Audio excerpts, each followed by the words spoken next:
Bismillahirrahmanirrahim. Terima kasih saya ucapkan kepada Puan Moderator tadi, ya, Puan Nelly. Yang berbahagia, Datuk Dr. Misrin Radin, Pengarah Jabatan Pendidikan Negeri Sabah. Ya, seterusnya yang dihormati semua timbalan-timbalan pengarah, semua ketua-ketua penolong pengarah kanan, ketua kaunselor pendidikan negeri, semua ketua penolong pengarah, semua pegawai pendidikan daerah, dan yang berusaha, yang memainkan peranan besar dalam program ini, Encik Jackson Siga, iaitu Pengerusi Persatuan Teknologi dan Inovasi Pendidikannya Negeri Sabah. Seterusnya yang banyak juga membantu dalam program ini yang menyelaraskan kami sebagai pembentang, iaitu Puan Christina Michael, dan semua AJK lah ya, dan seterusnya tuan-puan dan puan-puan yang dihormati sekalian ya. Jadi tanpa buang masa, saya teruskan saja pembentangan saya pada pagi ini ataupun perkongsian saya pada pagi ini, yaitu yang bertajuk inovasi dalam pembelajaran dan pemudacaraan ya. Jadi kalau tadi Cikgu Siharjuan ya, Dr. Siharjuan, dia memberi fokus kepada STEM ya. Jadi sebenarnya STEM itu sendiri seperti yang dikatakan tadi sangat luas ya. Even saya sebagai seorang guru sejarah pun sebenarnya mengaplikasikan STEM itu sendiri ya. Maaf ya.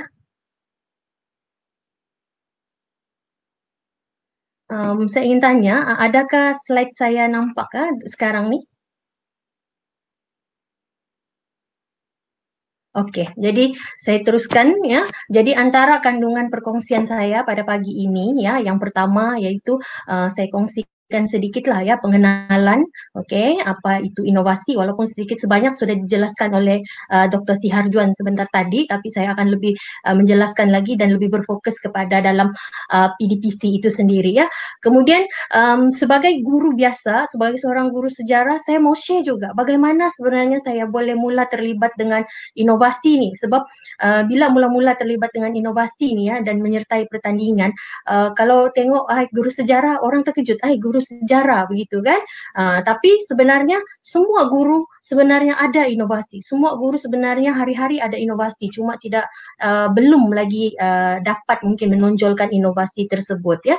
Oke, kemudian yang seterusnya saya akan kongsikan dengan Anda bagaimana inovasi itu sendiri boleh tercetus ya, khususnya dalam PDPC itu sendiri. Jadi ini suatu yang penting. Kadang-kadang saya menerima message, panggilan dari rakan-rakan bertanya, macam mana saya boleh memulakan inovasi, atau Cikgu Hanita, ini inovasi kah ya? Jadi nanti saya akan tunjukkan bagaimana sebenarnya kebanyakan inovasi saya bermula ya. Jadi ini satu macam tips lah ya bagi cikgu-cikgu bagaimana mau memulakan inovasi itu sendiri. Kemudian kita perlu mantapkan inovasi kita ya. Bila kita katakan dia inovasi, kita mesti tahu di mana ciri inovasi itu sendiri ya. Dan kita perlu mantapkan dia, bagi sokongan pada dia supaya kalau kita pergi bertanding atau kita apply di dalam kelas begitu, dia. Kemudian persiapan, saya jelaskan juga nanti sedikit sebanyak tentang persiapan menyertai pertandingan inovasi. Macam tadi kalau kita lihat Dr. Siharjuan, dia banyak berkongsi dengan pertandingan-pertandingan yang mereka sertai dalam pertandingan inovasi kan. Jadi sebenarnya kita semua ada peluang ikut itu, tapi mungkin jalan tuh belum nampak ya.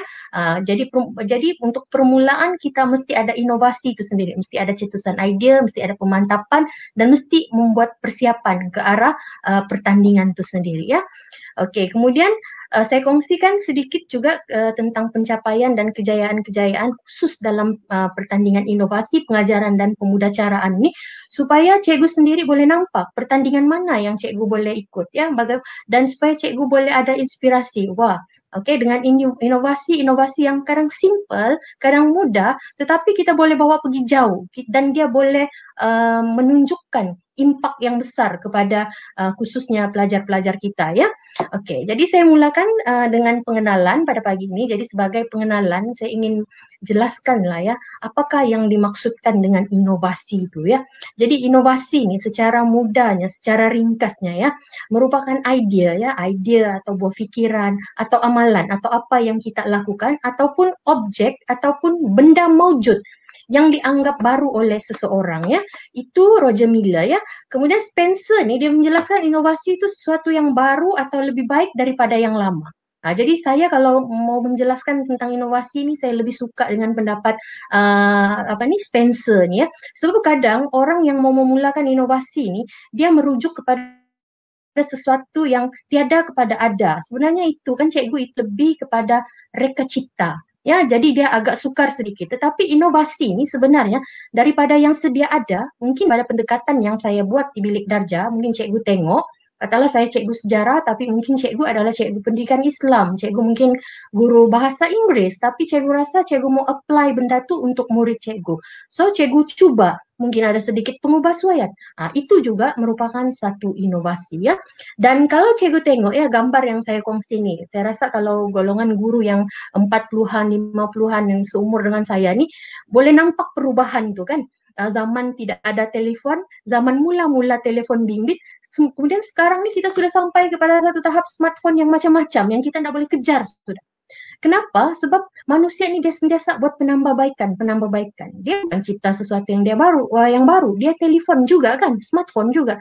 Tetapi hari-hari ada saja puisian-puisian baru atau apps-apps baru yang dimuatkan dalam telepon tersebut kan. Oke, yang seterusnya, glosari teknologi pendidikan menjelaskan inovasi ini sebagai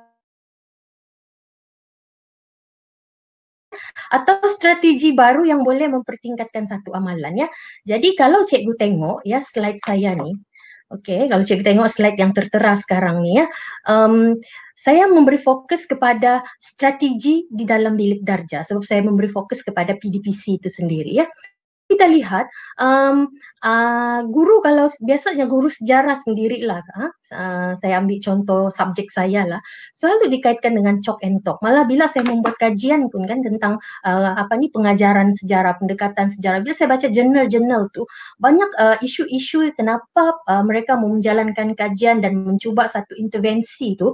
Okey, apa yang saya dapati ialah isu-isu yang mereka ketengahkan ialah guru itu sendiri dari segi pendekatan lebih pada berpusat kepada guru, chalk and talk lebih banyak bersyarah. Jadi kalau kita tengok gambar yang pertama tu di sebelah kiri, situasi dia guru tu duduk, walaupun saya ambil gambar ni dari Google tapi saya tutup jugalah muka cikgu tu, mana tahu boleh menjejaskan mana-mana pihak kan. Jadi ini sebenarnya tiada kaitan dengan antara kita, dia cuma satu gambar yang saya ambil contoh dari Google lah ya. Okey, jadi kalau kita tengok murid dia pun kepala sengit mengalah ke arah cikgu tu. Jadi cikgu bayangkanlah kalau dia 1 jam atau 1 jam lebih dalam keadaan begitu ya. Itu satu.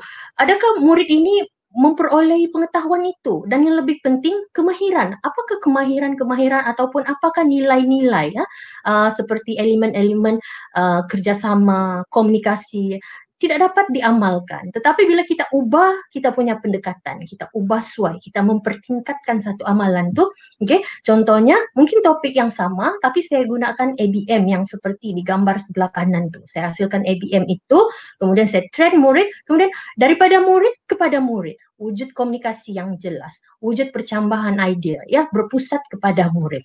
Jadi inilah yang dinyatakan sebagai inovasi. Maksudnya cikgu, daripada sebelum ni mungkin pendekatan kita chalk and talk dan kita mau ubah dia ya. Kita mau ubah dia kepada situasi yang berpusatkan kepada murid ni. So berdasarkan tajuk apa? Jadi kita tengok tajuk tu. Jadi tajuk itu kalau kita mempunyai kemahiran pedagogi yang baik, okey, dengan pantas kita mendapat idea. Oh, saya mau guna strategi apa ni ya? Saya mau guna ABM apa ni ya? Macam tu ya.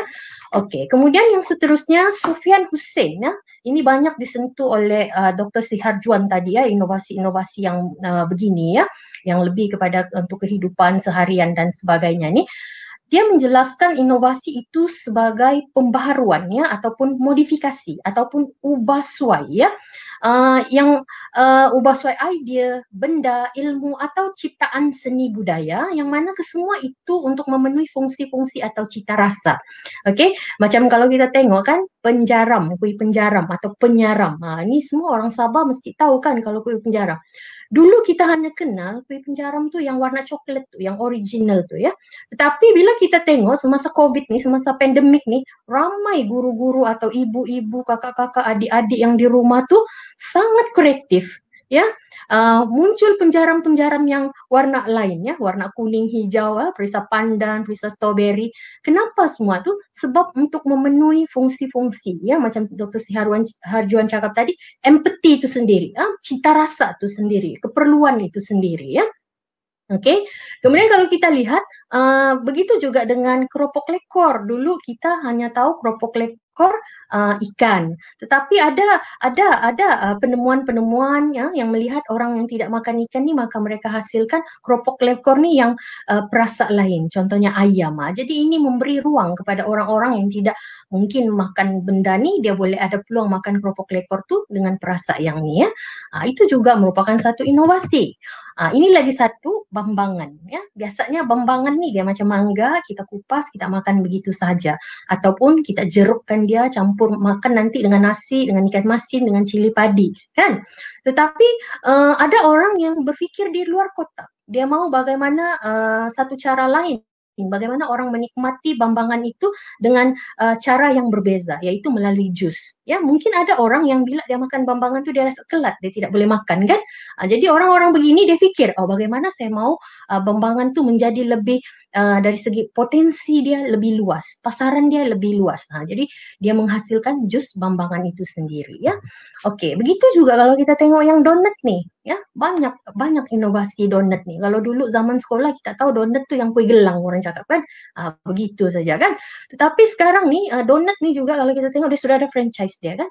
Dan kalau kita tengok di gerai-gerai, di restoran-restorannya banyak sudah yang membuat inovasi donat itu sendiri dan muncullah bermacam-macam donat nih yang mampu menarik ya, khususnya golongan kanak-kanak ya, dengan rasa yang bermacam, persembahan yang bermacam, yang kalau budak nampak donat tuh dia tarik tangan kita, mau juga beli kan. Oke, jadi itu adalah modifikasi yang bertujuan memenuhi fungsi-fungsi ataupun cita rasa ya, ataupun memenuhi pasaran semesta ya. Oke, jadi kita menjurus yang lebih fokus kepada perkongsian saya pada pagi ini, yaitu inovasi dalam pembelajaran dan pemudacaraan. Jadi kenapa kita mau buat inovasi dalam pembelajaran dan pemudacaraan ini, oke, ataupun kenapa kita mau buat sesuatu pendekatan yang kreatif ya?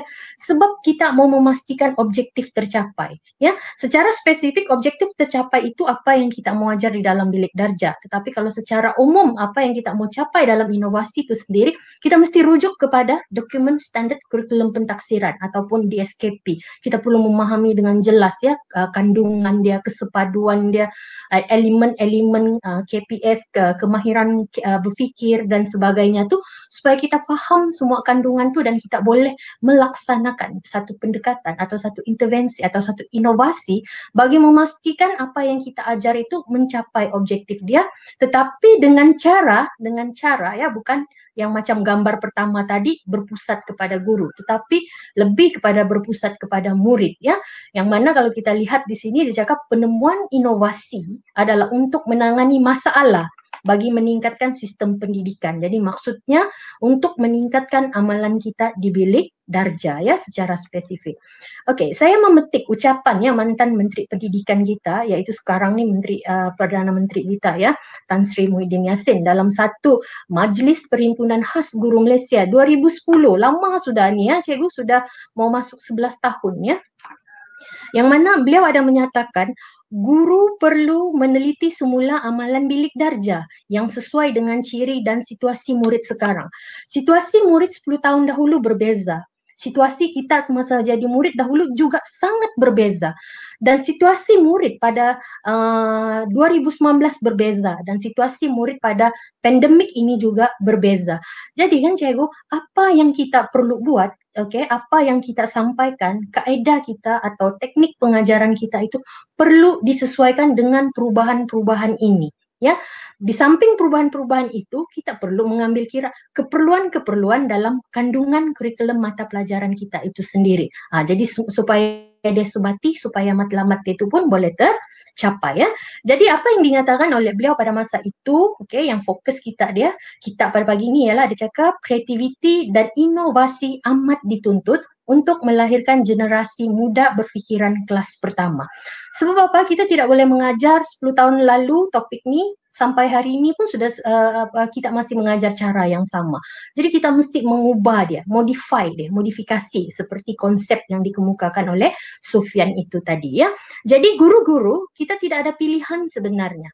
Ya, kita kena berubah dan berusaha. Sebab kalau tidak, mungkin kita bilang, oh, kalau saya latih tubi pun murid saya akan lulus. Ya, lulus saja tidak mampu, tidak mencukupi apa yang dihasratkan dalam kurikulum kita buat masa ini. Sebab kita ingin melahirkan murid yang selaras dengan 6 aspirasi murid. Murid yang mampu bersaing di peringkat global. So, kalau kita buat macam yang chalk and talk tadi, murid banyak mendengar, bersyarat gitu kan, mampukah murid itu bersaing di peringkat global? Mampukah dia berkomunikasi dengan baik? Mampukah dia melaksanakan kerjasama? Mampukah dia mempunyai daya tahan yang tinggi? Ya, sebab murid yang berdaya tahan tinggi ini kalau di dalam kelas kita sudah trend ya, membuat kerja, membuat project ya, dia mempunyai daya tahan yang baik ya. Kemudian kalau kita lihat lagi, beliau menyatakan ya, pembelajaran dan pemudacaraan itu tidak lesu. Ya, maksudnya lesu ni macam lemah kan? Tidak lemah lah. Maksudnya murid happy, guru bersemangat, begitu ya. Tidak stereotype. Maksudnya kalau saya guru sejarah, oh mesti cewek wanita salin nota lagi ni 3 muka surat. Jadi sudah begitu kan. Ataupun nanti kalau cikgu, contoh kalau ada satu cikgu, saya ambil contoh subjek lain lah, tapi cikgu jangan marah. Contoh macam matematik. Oh banyak mengira nih, banyak menyalin nih, banyak latihan macam tu ya. Tetapi sebaliknya apa yang kita harapkan daripada pembelajaran dan pemudaan caraan kita itu ialah murid tu gembira dan murid menanti-nantikan kita. Memanglah kan cikgu, jujurnya bukan senang kita mau dapat tanggapan begini daripada murid yang dia gembira bila kita masuk kelas. Kalau kalau kita lambat, cikgu masa cikgu sekarang cepat macam tu kan, ataupun berkesan dan dinanti-nantikan. Tetapi kita perlu berusaha ke arah itu ya. Okey. Jadi apa yang ditegaskan oleh mantan Menteri Pendidikan kita ni, iaitu Perdana Menteri kita, dia cakap kesedaran dalam kalangan pengamal PDP. Maksudnya kita lah guru mesti ada kesedaran. Sedar saja tidak cukup. Kita mesti bertindak. Jadi daripada tindakan kita itulah kan akan menghasilkan intervensi ataupun inovasi yang akan memantapkan lagi PDPC kita di dalam bilik darjah ya. Jadi kalau cikgu-cikgu tengok ya gambar ni, ini adalah satu pendekatan yang mana bila saya mengajar sejarah, kalau sebelum ni bila kita mengajar topik tentang sumbangan tamadun, sumbangan dari segi seni bina, murid akan belajar, oh bangunan ni ciri dia begini, dicipta tahun berapa, dicipta oleh siapa. Tetapi murid menghafal, penat otak dia. Tetapi bila kita bagi murid tu hands on, lepas tu guna lagi barangan recycle. Jadi di sini sebenarnya unsur STEM, unsur STEAM, STEM tu semua ada. Macam contoh, dia bina bangunan ni kan, dia mesti ada unsur-unsur, dia fikir macam mana aspek kekukuhan, aspek kestabilan, bagaimana dia mau mencantikkan bangunan tu tersebut. Macam contoh, kalau cikgu tengok dalam gambar ni, ada murid yang buat menara Pisa tu, yang condong tu kan. Semasa murid ni bagi tahu dengan macam mana dia mau kasih condong nanti ni kan. Tapi dapat. Saya biasa begitu. Kalau murid tu bagi cadangan apa dia mau buat, saya dengar. Tapi saya terfikir mungkin tidak akan jadi. Tetapi pada hari kejadian dia, jadi pula. Dia guna barangan recycle iaitu kotak telur. Dia spray kotak tu kan, kemudian dia tekan sampai menara tu boleh jadi condong. Jadi di sinilah sebenarnya kita mau menyelitkan satu pendekatan yang melibatkan murid berfokus kepada bahan, itu yang pertama, berfikir, dan yang paling penting dia boleh menguasai isi pelajaran, dia belajar tanpa dia sedar semasa proses itu sendiri berlaku. Bagaimana guru boleh mendapat idea melaksanakan pembelajaran dan pemudacaraan yang inovatif ya? Baiklah, cikgu-cikgu, saya sedang menjalankan kajian. Saya sudah menulis satu kajian yang mana kajian saya tu ya itu berkaitan dengan apakah faktor yang membolehkan guru mendapat idea ya melaksanakan pembelajaran dan pemudacaraan inovatif. Jadi dalam kajian saya tuh sebelum-sebelum nih pembacaan saya mendapati yang perkara 1, 2, 3 tuh bagaimana guru mau jadi kreatif dia perlu ada penguasaan kandungan mata pelajaran. Ini memang mestilah kan cikgu. Kalau macam KBSM tuh kalau murid tanya cikgu yang ini oh muka surat 8 warna petak kuning saya boleh hafal itu yang KBSM. Maksudnya kita sudah ingat konten kita tuh. Tetapi kalau yang KSSM nih saya tidak menafikan kita masih dalam proses mendalami, menyelami. Sebab kalau macam contoh mata pelajaran sejarah sendiri, mungkin konten sama, tetapi perspektif sudah berbeza. Ya, jadi kita kena meneliti juga. Mungkin kita tahu macam dalam topik ini sudah juga ada dalam topik KBSM, tetapi kita mesti meneliti apa perbezaan dia dan bagaimana penyampaian dia dan bagaimana kita mau libatkan murid untuk menguasai konten tersebut ya. Jadi ini kita sebagai guru-guru kena berbalik kepada DSKP itu sendiri ya, cikgu-cikgu DSKP itu maksudnya kita mesti katam ya. Kalau kita tidak katam DSKP itu nanti elemen-elemen yang perlu ada di dalam DSKP itu kita tidak jelas ya. Macam contoh kita hanya tahu apa konten yang kita mau hajar, tetapi apa elemen lain yang perlu kita terapkan semasa penyampaian konten itu sendiri. Contohnya KEBAT, KPS, elemen merentas kurikulum. Jadi perkara-perkara itu kita mesti jelas di dalam, kita mesti jelas terlebih dahulu, barulah kita boleh mengajar dengan baik ya.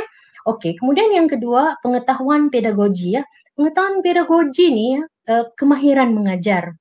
Dia sebenarnya kalau saya tengok lah kan cikgu pengalaman kita sebagai guru nih, kalau kita tidak berani mau coba sesuatu yang lainnya atau yang kreatif atau yang baru atau kita kurang memerhatikan orang kemudian kurang mengaplikasi dalam bilik darjah, kita akan mengajar dengan cara yang sama. Tetapi kalau kita berubah-ubah, oh kita tengok tajuk nih, murid saya nih jenis begini, saya mau coba cara nih. Jadi kalau kita coba mengubah ya, mempelbagaikan kaedah pengajaran kita akan mahir dalam bidang pedagogi ya. Maksudnya di sini kadang-kadang satu strategi itu, oke, kita namakanlah dia strategi E contohnya. Tetapi untuk murid yang E nih, untuk murid yang pandai nih, strategi E ini dia jadi E bulat. Tetapi untuk murid yang kumpulan berikutnya dia jadi E plus. Maksudnya ada modifikasi lagi. Maksudnya daripada satu intervensi, daripada satu inovasi, mungkin cikgu sudah ada, tetapi untuk murid-murid yang berbeza, dia akan jadi berbeza lagi. Jadi bagaimana cikgu melihat, meneliti semua perkara ini semua bergantung kepada kemahiran pedagogi guru. Jadi bagaimana kita mau meningkatkan kemahiran pedagogi selain daripada program webinar seperti ini kan cikgu-cikgu, apa yang saya sarankan kepada cikgu-cikgu ialah cikgu kena berani mencuba cikgu. Ya, kena berani mencuba. Sama juga macam proses inovasi ya dalam produk contohnya. Biasanya bila kita buat sekali memang tidak cukup. Mau berkali-kali, mau orang komen kita. Jadi baru kita akan nampak di mana kita punya kelemahan dan kelemahan itulah kan cikgu yang paling penting bagi saya untuk kita tahu. Macam contoh kan kalau saya nih ikut pertandingan inovasi, kalau yang baik-baik tuh saya dengar, tetapi kalau yang negatif ya komen yang negatif yang perlu penambahbaikan tuh saya akan catat cikgu. Saya akan catat kan. Itulah yang akan saya baiki dan itulah sebenarnya yang akan memantapkan kita punya inovasi. Ya, oke. Kemudian yang seterusnya, yang ketiga, bagaimana kita mau menjadi guru yang inovatif ini ialah semasa kita mau mengajar, kita mesti mengambil kira kepelbagaian murid. That's why sekarang kan kita selalu dengar ya konsep pembelajaran terbeza. Ya, apa tuh konsep pembelajaran terbeza? Apa dia punya spesifikasi? Jadi sebagai guru kalau kita perlu tahu nih ya, supaya kita boleh mengajar setiap murid kita yang pelbagai itu dengan cara ataupun pendekatan yang bersesuaian dengan murid tuh. Sebab mungkin saja kaedah yang E tidak sesuai dengan murid yang C. Jadi rugi dan penat juga murid itu dengan kaedah tersebut dan matlamat kita yang sepatutnya tidak tercapai. Maksudnya objektif pembelajaran itu sendiri ya. Oke, kemudian saya tambah ya. Jadi dalam kajian tuh saya menambah 3 perkara ini dan 4 dan 5 tuh saya selalu buat. Jadi saya tambah sebagai faktor yang mendorong bagaimana guru itu boleh menjadi inovatif ya dalam khususnya dalam pembelajaran dan pemudacaraan. Yang pertama tuh ya, yang keempat tuh kalau kita lihat sana membuat refleksi. Setiap hari kan cikgu kita membuat refleksi. Ya, tapi kenapa cikgu boleh menyatakan saya tiada inovasi? Tidak, sebenarnya cikgu ada tuh inovasi, tapi mungkin cikgu tidak tahu sebenarnya itu inovasi. Ya, oke. Okay? Dan daripada refleksi itu, kan kita hari-hari mengajar membuat refleksi. Daripada refleksi itu kita nampak apa isu kita buat kajian tindakan secara berterusan. Bukanlah maksudnya buat kajian nih kan kalau kajian tindakan lagi saya mau cakap ramai cakap oh bila lah ada masa saya mau buat kajian tindakannya dapat cego kita boleh buat secara berkumpulan kita boleh buat mungkin 2-3 bulan sekali tapi maksudnya di situ satu intervensi itu atau satu inovasi kalau kita sudah jumpa kita boleh guna bertahun-tahun ya. Jadi itu pentingnya. Kemudian yang kelima daripada refleksi daripada kajian tindakan ya yang kita buat dan memantapkan intervensi itu maka kita sudah menghasilkan ataupun mengubah sesuai ABM. Jadi dia saling berkait ya cikgu. Dan satu lagi faktor yang menjadi pendorong lah, menjadi faktor yang membolehkan guru menghasilkan inovasi ini dorongan atau motivasi. Ya, macam contoh kalau suatu masa dahulu pengetua saya yang mantan pengetua, saya sebut nama di sini Dr. Shirley Teh Siu Hong tu kan, daripada kita tidak tahu apa-apa kepada seperti hari ini. Sebenarnya dialah yang memberi dorongan, memberi galakan kepada guru-guru dan yang mana dorongan dia untuk membolehkan guru-guru terlibat inovasi itu berlaku sampai hari ini. Ilmu itu berpanjangan. Ya, sebab kita melihat inovasi itu satu keperluan. Jadi bila kita sudah tahu jalan dia, cara dia, maka kita akan terus membuat inovasi itu sendiri. Dan bila kita ikut ya pertandingan-pertandingan tertentu dan kita mendapat kejayaan, kita akan lebih kedorong. Oh, saya mau ikut lagi pertandingan nih. Saya mau cabar lagi diri saya, mau ikut pertandingan nih. Begitu ya. Jadi semua faktor-faktor ini menjadi apa sokongan kepada kita untuk lebih inovatif ya. Oke, satu lagi saya memetik ya kajian daripada Profesor Zamri Mahmud ya. Saya banyak baca tentang penulisan beliau nih ya, yang mana dia cakap bagaimana guru tu boleh inovatif ialah mesti dia mengenal pelajarnya. Jadi saya memang tidak menafikan macam saya cakap tadi pun kan kita mesti mengetahui kepelbagaian murid kita ya siapa pelajar kita nih okey bagaimana tahap kognitif dia bagaimana tahap sosio emosi dia ya kita kena faham macam contoh kalau sekolah saya tu sekolah yang besar murid 2000 lebih satu kelas mau 40 lebih 50 orang contohnya latar belakang daripada masyarakat ni jadi bila dia datang sekolah okey bagaimana kita mau mengenal sosio emosi mereka dan bagaimana kita mau memula pengajaran kita. Jadi kita perlu mengambil kiraan. Kita tidak boleh mungkin murid ni dari kalangan yang ada masalah. Ya, mungkin dia sudah berjalan kaki dari jarak yang jauh. Tiba-tiba sampai sekolah, dia lambat sikit kita terus marah. Mungkin dia tak boleh tanya kenapa dia lambat, tapi kita tidak sepatutnya terus marah. Begitulah ya. Jadi maksudnya di sini kita kena kenal murid itu. Ya, memanglah tahun-tahun murid berbeza-beza. Tetapi sebenarnya kalau kita melaksanakan pengajaran berpusatkan murid interaksi yang aktif antara guru dan murid, kita akan mengenali murid kita setiap hari ya dari semasa ke semasa ya. Ya, dan kita perlu tahu apa masalah pembelajaran. Ini sangat penting. Masalah murid lain-lain, berbeza-beza. Macam anak kita juga lah, macam anak saya. Walaupun anak saya 2 aja tapi jauh beza. Yang satu ini begini, yang satu tuh gitu. Jadi begitu juga murid kita yang 30 orang, 40 orang di dalam bilik darjah. Ya, jadi kita kena memahami ya macam mana mereka punya masalah pembelajaran. Kemudian sikap dan kemahiran. Jadi kalau sikap dia tuh motivasi dia rendah dan sebagainya, apa yang kita perlu buat? Jadi semua ini kita perlu tahulah ya. Jadi bila kita tahu, kita jelas apa keadaan murid kita, maka kita boleh menghasilkan satu intervensi atau satu inovasi yang membolehkan murid-murid yang itu menguasai apa yang kita ajar. Maksudnya membolehkan objektif yang kita ajar untuk mereka itu akan tercapai ya.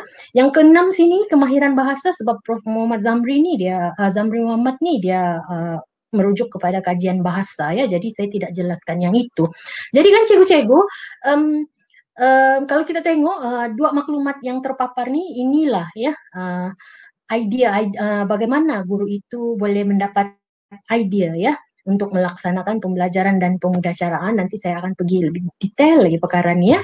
Oke, kenapa sebenarnya kita mau berinovasi nih? So, kita sebagai guru, kita punya core business adalah pembelajaran dan pemudacaraan. Jadi saya kaitkan di sini, inovasi itu adalah demi memantapkan kita punya amalan standard 4 SKPMG itu kan.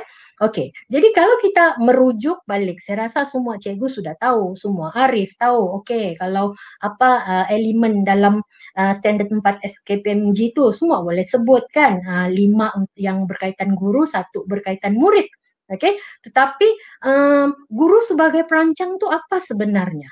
Jadi kalau dikaitkan dengan inovasi, inovasi dalam pengajaran dan pembelajaran, guru sebagai perancang tuh kita melihat secara menyeluruh bagaimana guru tuh merancang pembelajaran dan pembelajaran tuh dari awal hingga habis.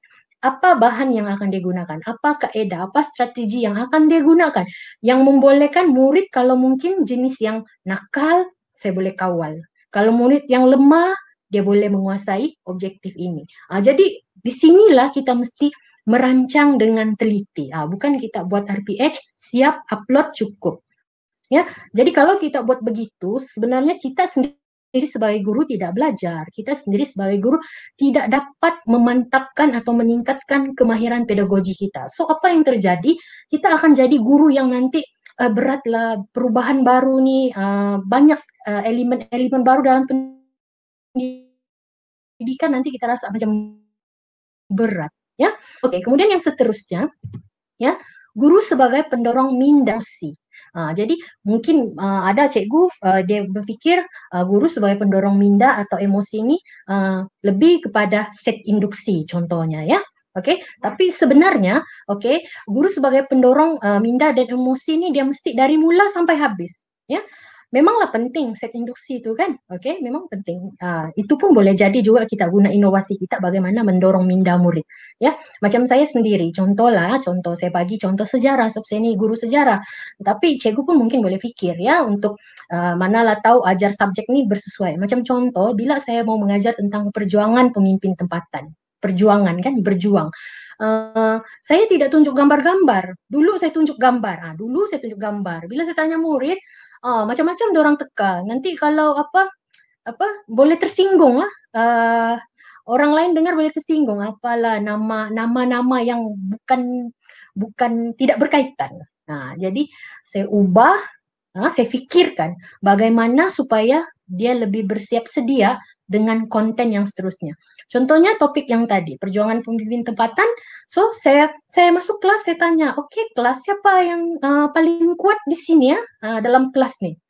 Terus murid akan respon, oh cikgu si Anu yang paling kuat, si Ali paling kuat. Murid yang lain bukanlah cikgu, ada paling kuat, contoh lah. So dia sudah memberi respon kepada kita. So saya pun pilihlah siapa yang paling kuat. Mesti murid akan bertepuk tangan gembira sebab ada sudah wakil orang kan. So saya suruh dia mematahkan lidi. Yang pertama saya suruh patahkan 1 lidi. Jadi orang ketawa. Reaksi murid ketawa. Senang, orang paling kuat dipanggil tapi patahkan 1 lidi. Ya, kemudian yang seterusnya. Yang kedua, saya bagi 5 batang lidi pun masih boleh patah. Tetapi lepas tu saya bagi 100 batang. Susah dia mau patahkan. Dia cuba dengan lutut, dia tolak di meja, tolak di ini, tidak boleh. Di situ kawan-kawan dia tengok, apalah, macam tu. Jadi semua murid sudah memberi fokus. Dan di hujung set induksi itu saya menanya, so apa sebenarnya bagaimana kita boleh kaitkan keadaan itu dengan konten perjuangan itu tadi. Sebenarnya murid boleh jawab dengan lebih mudah ya. Dan kalau guru sebagai pendorong ini tidak semestinya bagian set induksi, tetapi mendorong dari setiap step-step ataupun setiap langkah-langkah pengajaran kita di bilik darjah itu ya. Sebelum saya sambung ada pertanyaan di sini. Bolehkah bagi bibliografi rujukan penuh? Boleh. Yang tadi itu rujukan Zamri Muhammad, boleh cikgu, boleh. Saya sedang membaca dia punya kajian-kajian ya, ada banyak ya. Kertas konsepnya, tapi bagus ya untuk cikgu. Kemudian yang seterusnya, yang ketiga, guru sebagai pengawal. Pengawal ni ada 2 ya. Pengawal proses. Proses langkah-langkah. Set induksi, langkah 1 langkah 2, langkah 3, contoh. Suasana, oke? Jadi bagaimana cikgu boleh mengawal proses dan suasana nih murid yang ramai, oke? Topik yang ini, langkah dia begini. So, apa intervensi cikgu? Apa inovasi cikgu yang membolehkan cikgu boleh menjadi pengawal yang baik semasa proses PDP itu berlaku? Jadi sebenarnya ini kita mesti study nih setiap tahun. Bila kita mengajarkan, daripada refleksi kita, oh tadi saya buat begini, suara murid terlalu kuat, saya risau, kelas sebelah terjejas, contoh.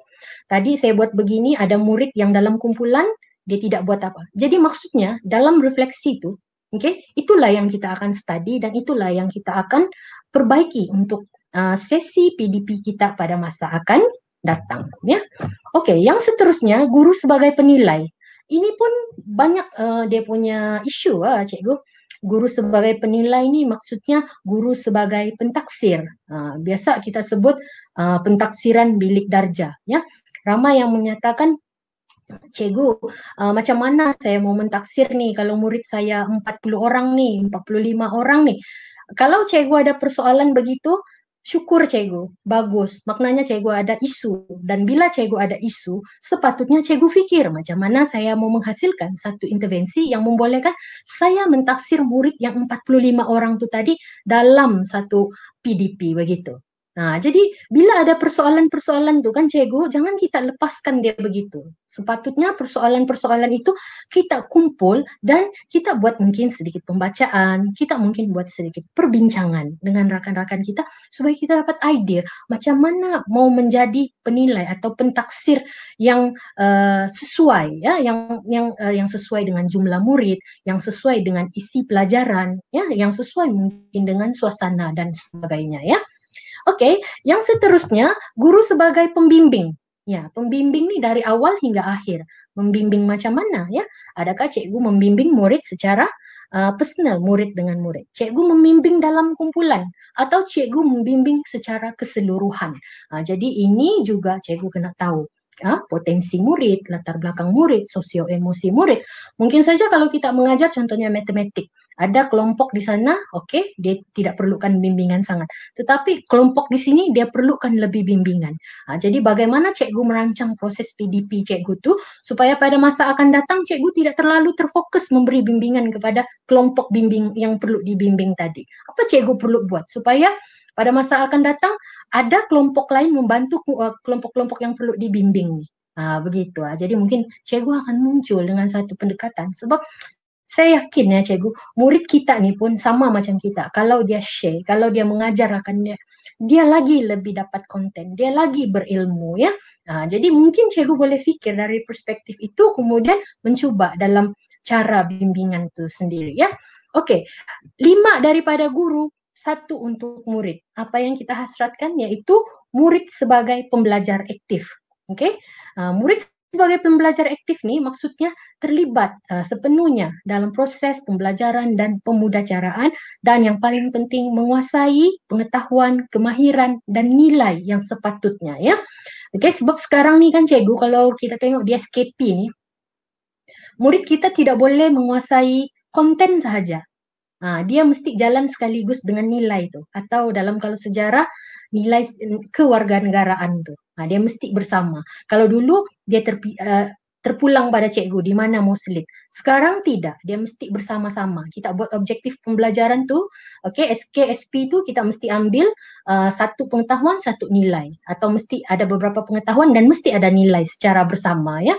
Oke, jadi kita tidak boleh bagi murid itu konten saja. Jadi mesti ada dia punya nilai dan kemahiran tuh. Jadi bagaimana kita mau melibatkan mereka ini sebagai pembelajar aktif bergantung kepada 5 yang tadi itu. Ya, bergantung kepada guru sebagai perancang, mendorong, mengawal, kemudian menilai. Kan kita menilai murid nih pun kan cikgu, kita bukan setakat menilai, tapi secara tidak langsung dari penilaian kita itu memberi dia motivasi, memberi dia bimbingan, ya. Oke, jadi kita tengok ya, kalau murid sebagai pembelajar aktif nih, kalau semasa kita mengajar di bilik darjah, adakah murid kita memberi respon berkaitan dengan mata pelajaran? Oke, saya bagi contoh lah kan, macam biasanya saya nih kalau sejarah saya bagi aktiviti berpusatkan murid ya, kumpulan. Jadi bila sudah berbagi-bagi tajuk, ada murid yang tanya, cikgu, dia message saya nih, mungkin dia sudah balik ke rumah, dia sudah buat inquiry, dia nampak satu maklumat, dia message, cikgu, boleh tak kalau besok dia cakap, cikgu tambah masa saya membentang 10 minit. Dari segi perancangan, kita sudah buat RPH dan sebagainya. Dari segi perancangan, oh ini mungkin akan menjejaskan pengajaran dan pembelajaran dan pemudacaraan yang saya rancang. Tapi cikgu, kalau murid ada begitu, bagi dia peluang. Okay, jadi murid tuh, okay, dia jumpa sesuatu dan dia mau share dengan kawan. Oh, jadi dia punya minat, dia punya keyakinan ya, semakin baik. Yang paling penting minat lah. Macam kalau terutama kalau sejarah nih selalu dikaitkan minat tuh kan, masalah minat murid terhadap subjek tuh. Jadi kalau dia sudah ada respon yang begitu, kita bagi dia peluang, kita ubah suai. Ya, maksudnya kita kawal kan proses tuh kan. Jadi kita ubah suai dari segi pelaksanaan tuh ya. Kemudian kita lihat, adakah murid kita berkomunikasi? Nah, kalau kita buat murid itu duduk di tempat masing-masing, kita menerangkan bagaimana ada komunikasi. Mungkin ada komunikasi, kita tanya, dia jawab. Tapi adakah komunikasi itu sedemikian sudah mencukupi? Ya, oke. Kemudian yang seterusnya, oke, kolaboratif. Aktiviti yang dilaksanakan secara berkumpulan. Jadi sebenarnya kan cikgu, kalau kita buat aktiviti secara berkumpulan, banyak benda dia sudah cover. Komunikasi cover, ya. Jadi perbanyakkanlah aktiviti berkumpulan, ya. Baiklah, seterusnya memberi respon yang menjurus ke arah pemikiran kritis dan kreatif. Macam tadi Dr. Siharjuan kan, dia berkongsi tentang bagaimana pelaksanaan pengajaran mereka di KV Keningau tu banyak kepada pemikiran kritis dan kreatif ya. Mungkin ada yang cakap, oh memanglah mereka tu bengkel, okay, vocational. Tidak, cikgu. Sebenarnya dari kita, bagaimana kita melihat subjek tu, bagaimana kita memikirkan dia dan coba melibatkan murid itu dengan aktiviti yang membolehkan mereka terlibat dengan pemikiran kritis dan kreatif. Macam contoh lah yang gambar saya bagi yang tadi, murid tu kan dia buat Twin Tower dan sebagainya kan, itu semua memerlukan pemikiran kritis dan kreatif ya. Oke, kemudian seterusnya mengemukakan soalan, dia tanya, adakah masa kita mengajar murid kita tuh diam aja? Iya kak cikgu, iya, iya. Atau dia takut bertanya dengan kita. Awas kalau tanya, saya sudah cakap tadi, begitu. Jadi cara tuh sudah berlalu lah kan cikgu. Jadi sebenarnya bila kita dalam proses pembelajaran tuh murid buat aktiviti kumpulan, dia mungkin menemui sesuatu dan dia ingin mau bertanya. Jadi mungkin cara kita bagaimana mau kendalikan persoalan tuh. Adakah kita bagi murid dulu bertanya ataupun kita yang terus menjawab. Jadi terpulang ya, kalau murid cikgu ada keupayaan, cikgu sudah kenal, dia boleh menjawab, bagi dia peluang menjawab ya. Jadi nampak komunikasi yang lebih aktif antara murid dengan murid ya. Kemudian kita tengok mengaitkan isi pelajaran dengan kehidupan murid. Kadang murid nih dia belajar, contohlah kalau sejarah. Cikgu buat apa? Saya mau belajar sejarah nih orang yang sudah mati, ya. Lepas tu tidak kaitan dengan kehidupan saya, cikgu. Saya ini mau jadi engineer, contoh dia cakap, begitu kan? Tapi sebenarnya kalau kita lihat, setiap ilmu itu dia tidak terpisah-pisah. Setiap ilmu itu bergabung ya, ada kesepaduan antara satu sama lain. That's why ditekankan elemen merentas kurikulum, elemen kesepaduan dalam kurikulum di negara kita kan. Dan kalau kita lihat sejarah itu sendiri, bila kita mengajar ikut kronologi dia, sebenarnya kita memasukkan elemen-elemen, contohnya elemen sains dan teknologi, elemen sastra, elemen bahasa, dan sebagainya. Macam contoh kalau murid cakap kan, cikgu saya mau jadi dokter nih.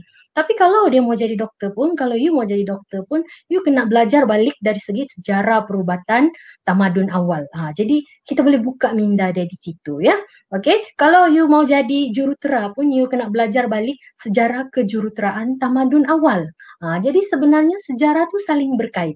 Jadi bagaimana dia boleh mengaitkan apa yang dia pelajari dengan kehidupan seharian. Membuat keputusan, menyelesaikan masalah. Kita bagi aktiviti kumpulan. Oke, bagi dia tanggung jawab, dia orang berfikir, berbincang, cikgu tim kami akan buat begini. Maknanya dia sudah buat keputusan. keputusan ya, dan kita faham bila dia membuat keputusan tuh dia sudah melibatkan pemikiran ya, dia sudah berpikir, dia sudah bertolak ansur, dia sudah berdaya tahan di dalam kumpulan itu ya. Kemudian menyelesaikan masalah berkaitan. Dia bagi saranan. Mungkin dia ubah kalau apa nih mungkin produk mungkin dia ubah sesuai produk itu sendiri ya. Oke.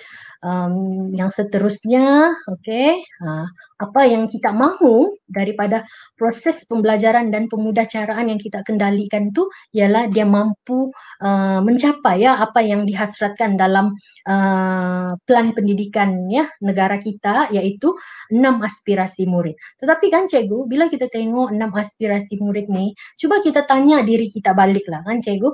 um, um, adakah enam perkara nih bila kita masuk dalam kelas, bila kita melaksanakan pembelajaran dan pemudacaraan, 6 perkara ini berlaku, 6 perkara ini diaplikasikan oleh murid, atau adakah pengetahuan sahaja? Kita beritahu konten, okay, you baca ni, you hafal ini. Okay, sebab saya tidak menafikan, ada juga cikgu menyatakan, cikgu saya tidak boleh lah teknik-teknik main ni, teknik-teknik bincang ni. Kalau saya baca, hafal, jawab, baca, hafal, jawab. Nanti keputusan akan meletup.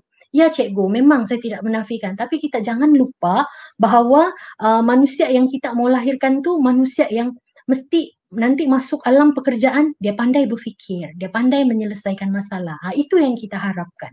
Jadi untuk itu penting ya untuk kita berinovasi. Balik kepada inovasi untuk memastikan pembelajaran dan pemudacaraan yang kita laksanakan itu mampu membolehkan murid mengaplikasikan perkara-perkara 6 aspirasi murid, ataupun mungkin kalau tidak 6, mungkin 5, mungkin 3, atau sekurang-kurangnya pengetahuan kemahiran berfikir. Okey, kalau kita bagi aktiviti kumpulan, sudah tentu dia ada kemahiran memimpin, sudah tentu dia ada kemahiran berfikir, sebab bila aktiviti kumpulan dia akan berbincang, berfikir, menyelesaikan masalah, menjana idea, ya. Masa mereka bercakap, menerangkan, menyampaikan, itu kemahiran dari segi bahasa, ya. Bertolak ansur, bekerjasama, ya, menghormati rakan, guru dan sebagainya. Itu adalah etika, ya, yang mana akhirnya membentuk identiti murid itu sendiri, ya. Okey, sebelum saya teruskan, saya baca di sini, masa PDPR ni bagaimana mengaplikasikan konsep inovasi. Oh, banyak cikgu. Nanti saya pergi kepada satu, ya, bagaimana boleh aplikasi, ya. Okey, terima kasih cikgu, siapa tadi ni, Nasdin, ya. Okey, saya teruskan dulu ni, nanti mungkin kalau penghujung tu cikgu boleh tanya balik, ya, kalau saya lupa, ya. Okey, dan yang paling penting kan cikgu, perkara-perkara ataupun elemen pembelajaran abad ke-21 tu mesti diaplikasikan, ya. Maksudnya setiap intervensi, setiap aktiviti pembelajaran dan pemudacaraan yang kita rancang tu mestilah melibatkan murid secara aktif dengan 5 perkara ini untuk membolehkan mereka menjadi apa yang dihasratkan dalam 6 aspirasi murid. Kalau kita lihat di sana kan cikgu, pemikiran kreatif. Jadi sebenarnya kalau saya fikir sendiri, cikgu kena kreatif untuk membolehkan pelajar juga kreatif, untuk melibatkan pelajar juga kreatif. Mungkin cikgu bilang, tiadalah, saya ni tidak kreatif, murid saya meletup juga. Tidak, sebenarnya cikgu kreatif tu, tapi elemen kreatif tu yang mana? Mungkin cikgu tidak nampak di situ, ya. Ya, sebab kadang-kadang ya cikgu saya ni terlibat dengan apa ni, mencerap guru. Bila saya mencerap guru, saya ada masalah tau. Saya bukan masalah macam saya tidak suka cikgu, tidak. Bila saya cerap, semua bagus-bagus, semua ada elemen inovasi. Dan kadang bila kita berbincang dengan guru tu, baru dia cakap, wah ya kakak, oh ya, ya kan kak, begitu. So, cikgu kena kalau dicerap, beranikan diri. Kalau pencerap cikgu tu lagi orang yang jenis inovasi, bagus, tanya dia, di mana elemen inovasi saya? Macam mana saya boleh tonjolkan? Begitu ya cikgu. Okey, inilah dia profil murid yang kita bakal lahirkan abad ke-21 ini. Jadi saya sudah jelaskan tadi bagaimana kita mampu melahirkan murid 9 yang tertera di dalam slide ini, kalau kita tidak ada satu intervensi atau tidak melaksanakan inovasi dalam kita punya pembelajaran dan pemudacaraan. Kita lihat di sinilah yang berdaya tahan tadi saya sudah bagi contoh, kerja sepasukan sudah bermaklumat. Kalau cikgu yang menerangkan, murid dengar kan, oke, macam mana tuh, bergenang sudah dengar, lepas tu lupa. Tapi kalau kita galakkan dia, oke, bagi aktiviti dia berbincang, dia akan bagi tugas, you cari ini, you cari ini, you cari ini. Secara tidak langsung dia dalam proses meneroka maklumat, dia akan menjadi orang atau murid yang bermaklumat, ya, oke. Di situ bukan saja maklumat itu penting, tapi kemahiran tuh lagi, ya, kemahiran mencari maklumat dari sumber mana, macam mana. Even macam kalau kajian case ya, kalau murid kajian case kalau kelas depan, saya bagi dorang jurnal. Nah, jurnal nih biasanya golongan-golongan yang apa nih, yang sambung belajar, gitu, dia akan rujuk tuh. Tetapi kadang saya forward jurnal-jurnal tertentu. Sebab senang kan cari jurnal sekarang kan. Saya forward, oke, you ambil sini, tengok baca sini, ambil maklumat di sini. Nah, begitu. Jadi kita biasakan murid kita. Oke, kemudian kalau kita tengok yang 6 tuh, berprinsip. Gimana kita mau lahirkan murid yang berprinsip kalau kita tidak ada satu pendekatan pembelajaran dan pemudacaraan yang menggalakkan murid ini berdebat, menjana idea, meluahkan buah pikiran. Ya, saya ingat dulu zaman saya sekolah ya, bila kita ada buat aktiviti pembentangan, lepas tu kita angkat tangan, tanya dengan kawan tu, okey, dia marah, nampak muka dia marah, kita tanya dia. Lepas tu bila cikgu keluar, dia tumbuk dinding. Jadi macam tu kan, jadi kita macam takut. Ini pengalaman ya cikgu. Jadi bagaimana nanti kita mau generasi kita ni bila orang tanya dia tegas dengan pendirian dia. Okey, bila orang tanya, orang provoke dia, dia okey, dia cool. Sama macam contoh kalau saya ikut pertandingan inovasi ini, pengalaman saya ada yang kenapa lah judges tadi tu saya tak puas hati cara dia menilai itu. Kalau bagi saya tidak perlu. Kita mesti ada prinsip. Mungkin di sini pertandingan ini, penilaian ini dia begini. Mungkin orang dia begini, tapi di tempat lain dia jadi begini. Jadi kita kena jelas ya. Okey. Kemudian yang seterusnya, okey. Oh, rupanya baru intro tu cikgu. Ya, tuan-tuan, puan-puan, rupanya tadi baru intro. Sekarang ni baru pelibatan awal. Ini saya mau tunjuk sepintas lalu lah. Saya sebenarnya bukan guru yang tiba-tiba jadi guru inovatif dalam inovasi PDPC ya, tapi saya bermula dengan produk-produk macam Cikgu Syiharjuan banyak share tadi tu. Dan sebenarnya saya bila mula ni, masa tu pengetua ya Dr. Shirley Teh Siew Hong galakkan kami ada tim inovasi, jadi murid-murid ni maulah saya jadi guru pembimbing pada masa tu. Jadi inilah antara produk-produk kami pada peringkat awal tu ya cikgu. Saya banyak belajar dari sinilah. Belajar bukan saja dari segi pengurusan ya. Ada banyak benda ya. Ini macam contoh ni lah cikgu. Bila kita mau melibatkan diri sebagai guru pembimbing inovasi ya guru, kita kena bantu murid ya, tempah makmal, beli bahan, tempah bengkel, cari alat dan sebagainya.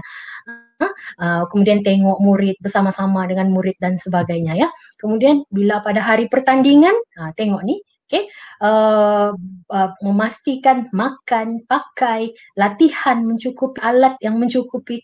Saya ingat saya ni masa ni saya first time, tetapi ada 10 kumpulan pula masa tu. Jadi macam mana saya mengharungi pada masa tu lah, pengetua juga dia melihat keadaan tu, guru-guru perlu support kan. Jadi ada guru-guru lain lah membantu saya dalam kumpulan ni ya.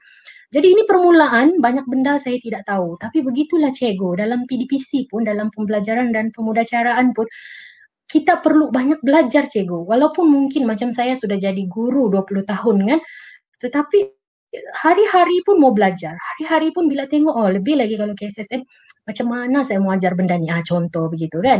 Okey, ini semasa pembentangan saya ikut cikgu. Ada orang yang ikut, ada yang tidak. Kalau saya mau ikut. Sebab saya mau tahu apa kelemahan itu dan mesti ditingkatkan. Ya, saya masuk, saya tengok jadual murid tu, saya masuk satu-satu.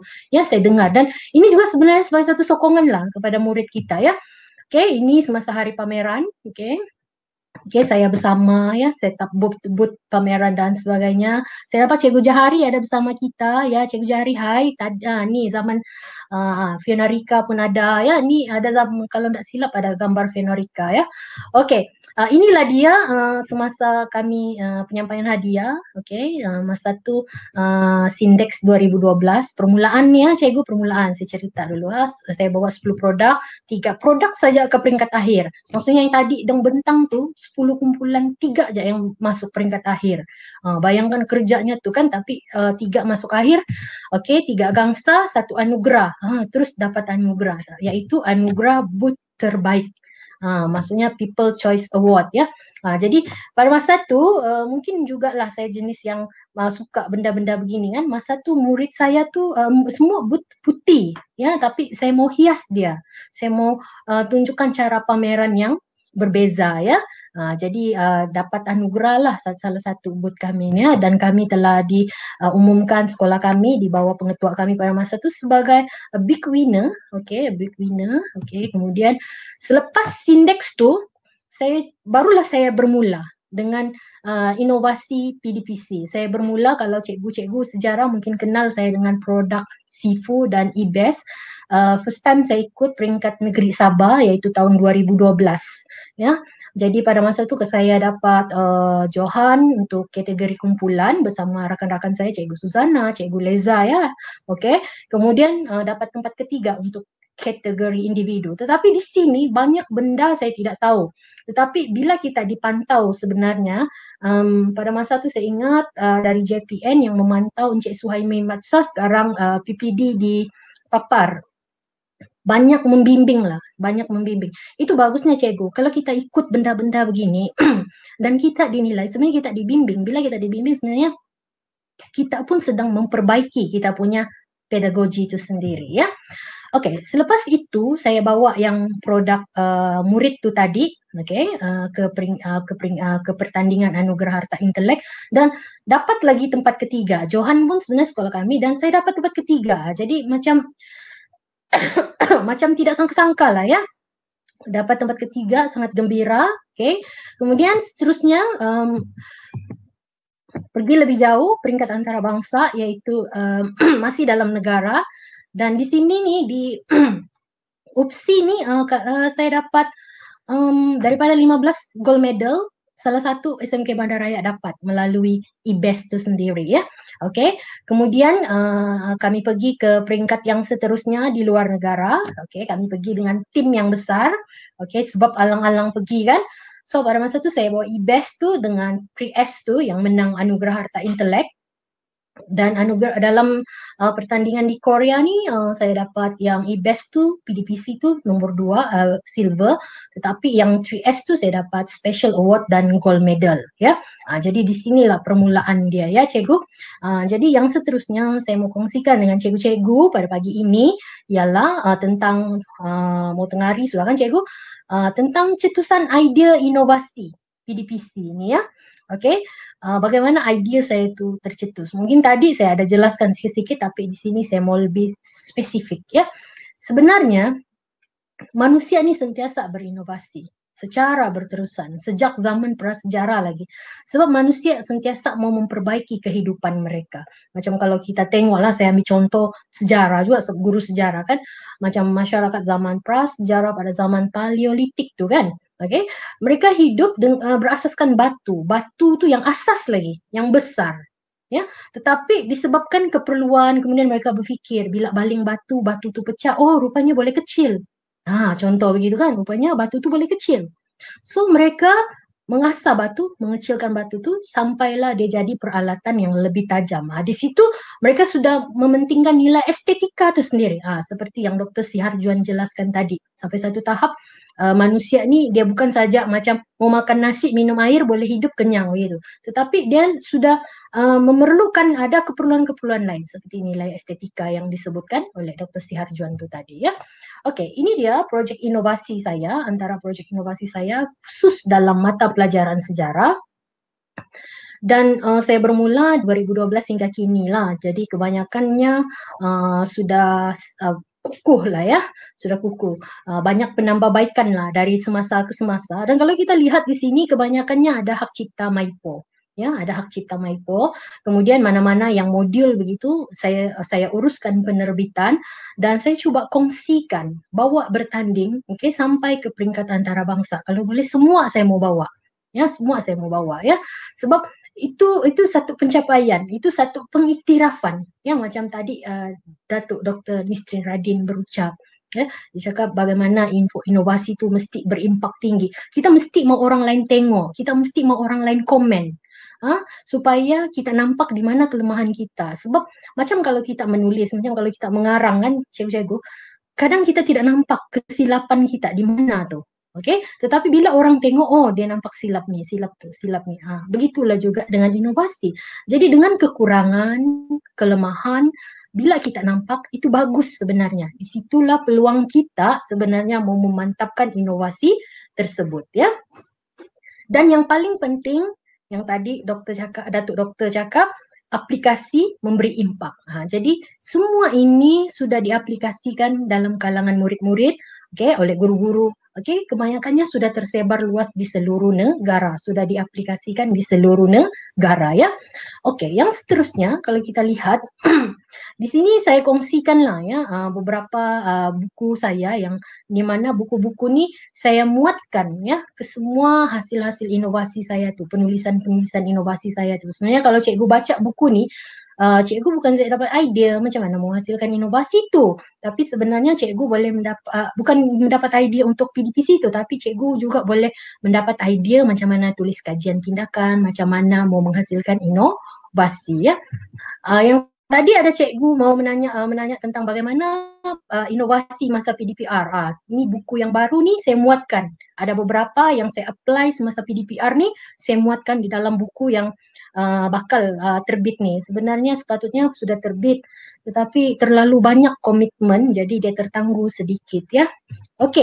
Kemudian inovasi PDPC itu tadi, sebenarnya kan cikgu, bila kita menyelami inovasi kita dengan baik, kita hasilkan, kita tahu macam mana modifikasikan dia dari semasa ke semasa, sebenarnya dia boleh kita bawa jauh, kita boleh bawa dalam pelbagai aspek. Contohnya ada inovasi-inovasi PDPC itu, saya jadikan dia sebagai modul dalam kegiatan persatuan. Modul dalam kegiatan persatuan, tapi mesti ada ubah suai lah, sebab persatuan ni masa dia panjang, murid yang terlibat tu pelbagai tahap, mungkin dari tingkatan 1 hingga tingkatan 5. Jadi kita mesti ubah suai. Jadi kenapa saya mau menghasilkan buku ni juga merupakan satu sebab disebabkan masalah, iaitu bila guru mau melaksanakan pengisian untuk kelab persatuan, dia tiada idea. Jadi kalau saya ada banyak idea. Saya sudah ada banyak strategi kalau perjumpaan begini tiba-tiba apa mau buat. Tapi bagaimana guru lain? Jadi untuk memudahkan rakan-rakan saya hasilkan. Jadi dia boleh merujuk. Kalau tiba-tiba perjumpaan klub sukan permainan tangguh sebab angin ribut, tukar pergi klub persatuan, selamat dalam kelas. So buka aja modul, apa kita mau buat, apa benda yang kita ada, apa yang diperlukan, semua ada di sini dijelaskan ya. Dan semua aktiviti-aktiviti itu dilaporkan secara bergambar dalam kami punya majalah Persatuan Sejarah itu sendiri ya. Jadi maksudnya majalah persatuan ini bukan pencapaian, tapi aktiviti persatuan pun kami masukkan di situ. Baik cikgu, idea. Cara pertama bagaimana boleh mendapat idea inovasi adalah melalui penulisan refleksi. Ya, melalui penulisan refleksi.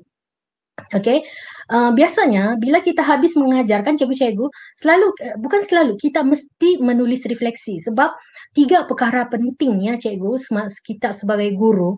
Satu, semasa menulis RPS, satu kita kena ada objektif, aktiviti dan refleksi. Dan refleksi itu kena ditulis dengan betul, apatah lagi semasa sekarang ni pentaksiran bilik darjah kan. Refleksi kita itu salah satu bukti kita mentaksir murid. Jadi kalau kita menulis refleksi kita ni dengan betul, kita akan dapat kenal pasti sebenarnya apa isu kita mengajar dan apa sepatutnya kita perlu lakukan ya untuk memperbaiki isu itu. Contoh, bila kita menulis refleksi, 4 perkara ni mesti ada. Berapa peratus objektif cikgu tercapai? Contoh 50%. Kenapa 50%? Kenapa yang 20 orang dapat begini? dan 20 orang lagi tidak. So, mesti ada kelemahan. So, apa kelemahan tuh? Cikgu kenal, imbas balik. Oh, sebab apa, sebab apa, cikgu senaraikan saja di dalam cikgu punya refleksi. So, masalah tuh cikgu pikir serta-merta buat masa tuh, apa cadangan cikgu. So, mungkin minggu depan cikgu masuk kelas tuh, mengajar lagi kelas nih. So, tulis lagi refleksi. Jadi kan cikgu, pengalaman saya, bila saya menghasilkan ada satu saya punya inovasi tu macam e-best tu saya tengok inovasi saya bulatkan masa tu belum ERPH ya, saya bulatkan kemudian saya tengok oh ada persamaan, sama lah macam kalau kita mau buat kajian ke buat literature review kan, kita menengok batu kan, okay? Jadi kita melihat ya, bukan menengok, melihat ya. Jadi saya pun melihat apa sebenarnya isu saya untuk kelas itu. Contohlah kan. Jadi saya kenal pasti apa isu saya di situ. Jadi saya coba bawa intervensi, coba kecuali pertama kurang berjaya. So saya ubah sesuai, modify lagi sampailah dia menjadi. Bila dia sudah menjadi, saya try lagi di kelas yang tahap lain, modifikasi lagi. Jadi itulah sebenarnya kan cikgu maksud inovasi dalam PDPC. Bukan maksud inovasi ini kita mesti ada produk sahaja. Kalau cikgu ada produk, boleh bawa bertanding terus. Bagus cikgu. Tapi sebenarnya bermula dari idea semua boleh jadi produk. Tidak semestinya produk maujud, dia boleh jadi kaedah. Dia boleh jadi method ya. Tapi cikgu mesti ada manual dia ya. Oke, inilah dia antara inovasi-inovasi yang lahir daripada refleksi itu ya. Kalau cikgu tengok tadi kan yang saya tunjuk macam e-best ni lebih pada nota, circle and opine ni sudah masuk dalam buku teks sejarah tingkatan 3. Sangat simple tetapi dipilih salah satu sebagai salah satu pendekatan untuk menggalakkan murid berfikir secara aras tinggi ya, sebagai satu pendekatan PK 21 dimuatkan dalam buku sejarah teks tingkatan 3 muka surat 166. Jadi ini satu yang sangat menggembirakan lah kan cikgu, kita ada satu metode yang diterima oleh kementerian, oleh khususnya bagian buku teks, dimuatkan di sana dan digunakan oleh semua orang. Satu pengiktirafan lah ya, walaupun saya jarang bawa sekelenopain ini dalam pertandingan ya. Kemudian Sifu, Lengat dan Easy Kebat for History ya. Okey. Satu lagi bagaimana kita boleh dapat idea ialah melalui pembacaan dan kajian ya. Okey, kadang-kadang bila kita mengalami masalah dalam pembelajaran dan pemudacaraan, okey, kita perlu merujuk cikgu. Macam contoh kan, saya mengalami masalah bila kita bagi murid membentang. Saya rasa bukan saya aja yang ada masalah ni, sama ni dengan ramai guru ya. Macam contoh kan, kita bagi murid membentang, okey, setiap murid bentang 7 minit kita cakap. Tetapi dia membentang 17 minit, malah ada lagi sampai 27 minit. Kan? Jadi bila keadaan begini berlaku dari segi proses tadi, guru sebagai perancang, sebagai pengawal proses semua tu kan, dia jadi terjejas. Jadi mungkin kita boleh reflect baliklah. Jadi daripada refleksi itu, okay, kita cuba macam saya mau memahami, saya baca. Saya type Google kan, di Google tu saya type, apa masalah saya? Murid membentang tidak ikut masa, dan saya jumpa satu konsep, iaitu pecha kucha. Pecha kucha. Cikgu tengok kan dalam slide tu pecha kucha. So pecha kucha ni okey, dia bukan satu pendekatan dalam PDPC itu sendiri, tetapi dia merupakan satu pendekatan yang digunakan oleh designer di Jepun ya. Designer lah di Jepun untuk mempersembahkan mereka punya karya kreatif. Jadi dia ada cara dia, ada method dia. Maksudnya bila dia mau persembahkan dia punya karya tu, dia mesti tidak boleh terlebih masa. Dia sebab ramai pengkarya. Jadi cara dia mau mengawal bagaimana pengkarya tu mempersembahkan karya mereka, dia buat pecha kucha punya method ni, iaitu slide 20 sahaja. Setiap slide tu mesti slide show 20 saat sahaja. Jadi slide tu akan bertukar. Dia akan bercakap 20 saat, habis 20 saat slide bertukar. Jadi di sini dia berasaskan visual dan menjaga masa. Jadi saya cuba aplikasi dengan murid. Okey? Jadi memang bukan mudah. Kita kena pilih dulu murid, kita kena jelaskan dulu. Lepas tu ada lagi yang mungkin tidak pandai buat slideshow gitu apa semua kan. Lepas tu lagi satu kan cikgu dia berasaskan gambar. Menerangkan berasaskan gambar ni bukan senang. Sebab isu dia bila kita suruh murid membentang ni, dia akan type semua, dia baca balik. Dia tidak tahu apa-apa. Tapi kalau berasaskan gambar, Dia kena study dulu gambar tuh. Daripada gambar tuh nanti dia akan membuat cerita dia. Jadi ini maksudnya dari segi berfikir ya, mereka berfikir tentang topik itu untuk membolehkan mereka menyampaikan dengan baik ya. Kemudian kalau cikgu tengok dalam slide itu ada lagi sana saya tunjuk banso. Banso nih cikgu, saya apply juga dalam mata pelajaran sejarah. Banso nih sebenarnya kan dia satu pendekatan untuk di Jepun juga mata pelajaran sains dan maths. Sains dan maths yang menggalakkan critical thinking ya, collaborative learning dan sebagainya. Tapi bila saya baca, saya coba ya, dia masa nih banso ni simple aja, dia guna kertas tebak atau kalau orang Sabah nih panggil kertas majong. Simple aja. Tapi sangat bagus. Jadi saya ubah suai. Saya tidak suka kertas sebak. Saya tidak beli mini whiteboard. So, dengan mini whiteboard tu, bila murid sudah tulis pendapat dia, mereka paparkan, mereka boleh padam, tambah, padam, ubah, begitu. Jadi dia lagi mudah bagi murid itu ya. Ini sangat baguslah banso ni untuk kemahiran berfikir aras tinggi ya, menggalakkan murid itulah berdaya tahan, bersoal jawab dan sebagainya. Satu lagi cikgu tengok sana whole brain teaching. Whole brain teaching nih saya ubah dia, saya apply dan saya ubah kepada segak, sebut dan gayakan. Dia melibatkan kinestetik lah dalam pembelajaran. Yang mana kalau cikgu-cikgu sejarah mungkin tahu, segak sejarah, konsep hijrah nih. Sebab saya mendapati guru-guru sejarah nih bila dia mengajar konsep hijrah, 4 konsep dalam buku teks KBSM tu, dia tidak boleh menjelaskan konsep tu sendiri. Apatah lagi murid mau menghafal, memahami konsep tu. Jadi cara dia saya guna teknik yang whole brain teaching tu, tapi saya kasih brain segak, saya ubah suai dia kan. So cikgu boleh tengok ini banyak digunakan untuk pendekatan bahasa, geografi, matematik juga dan sains.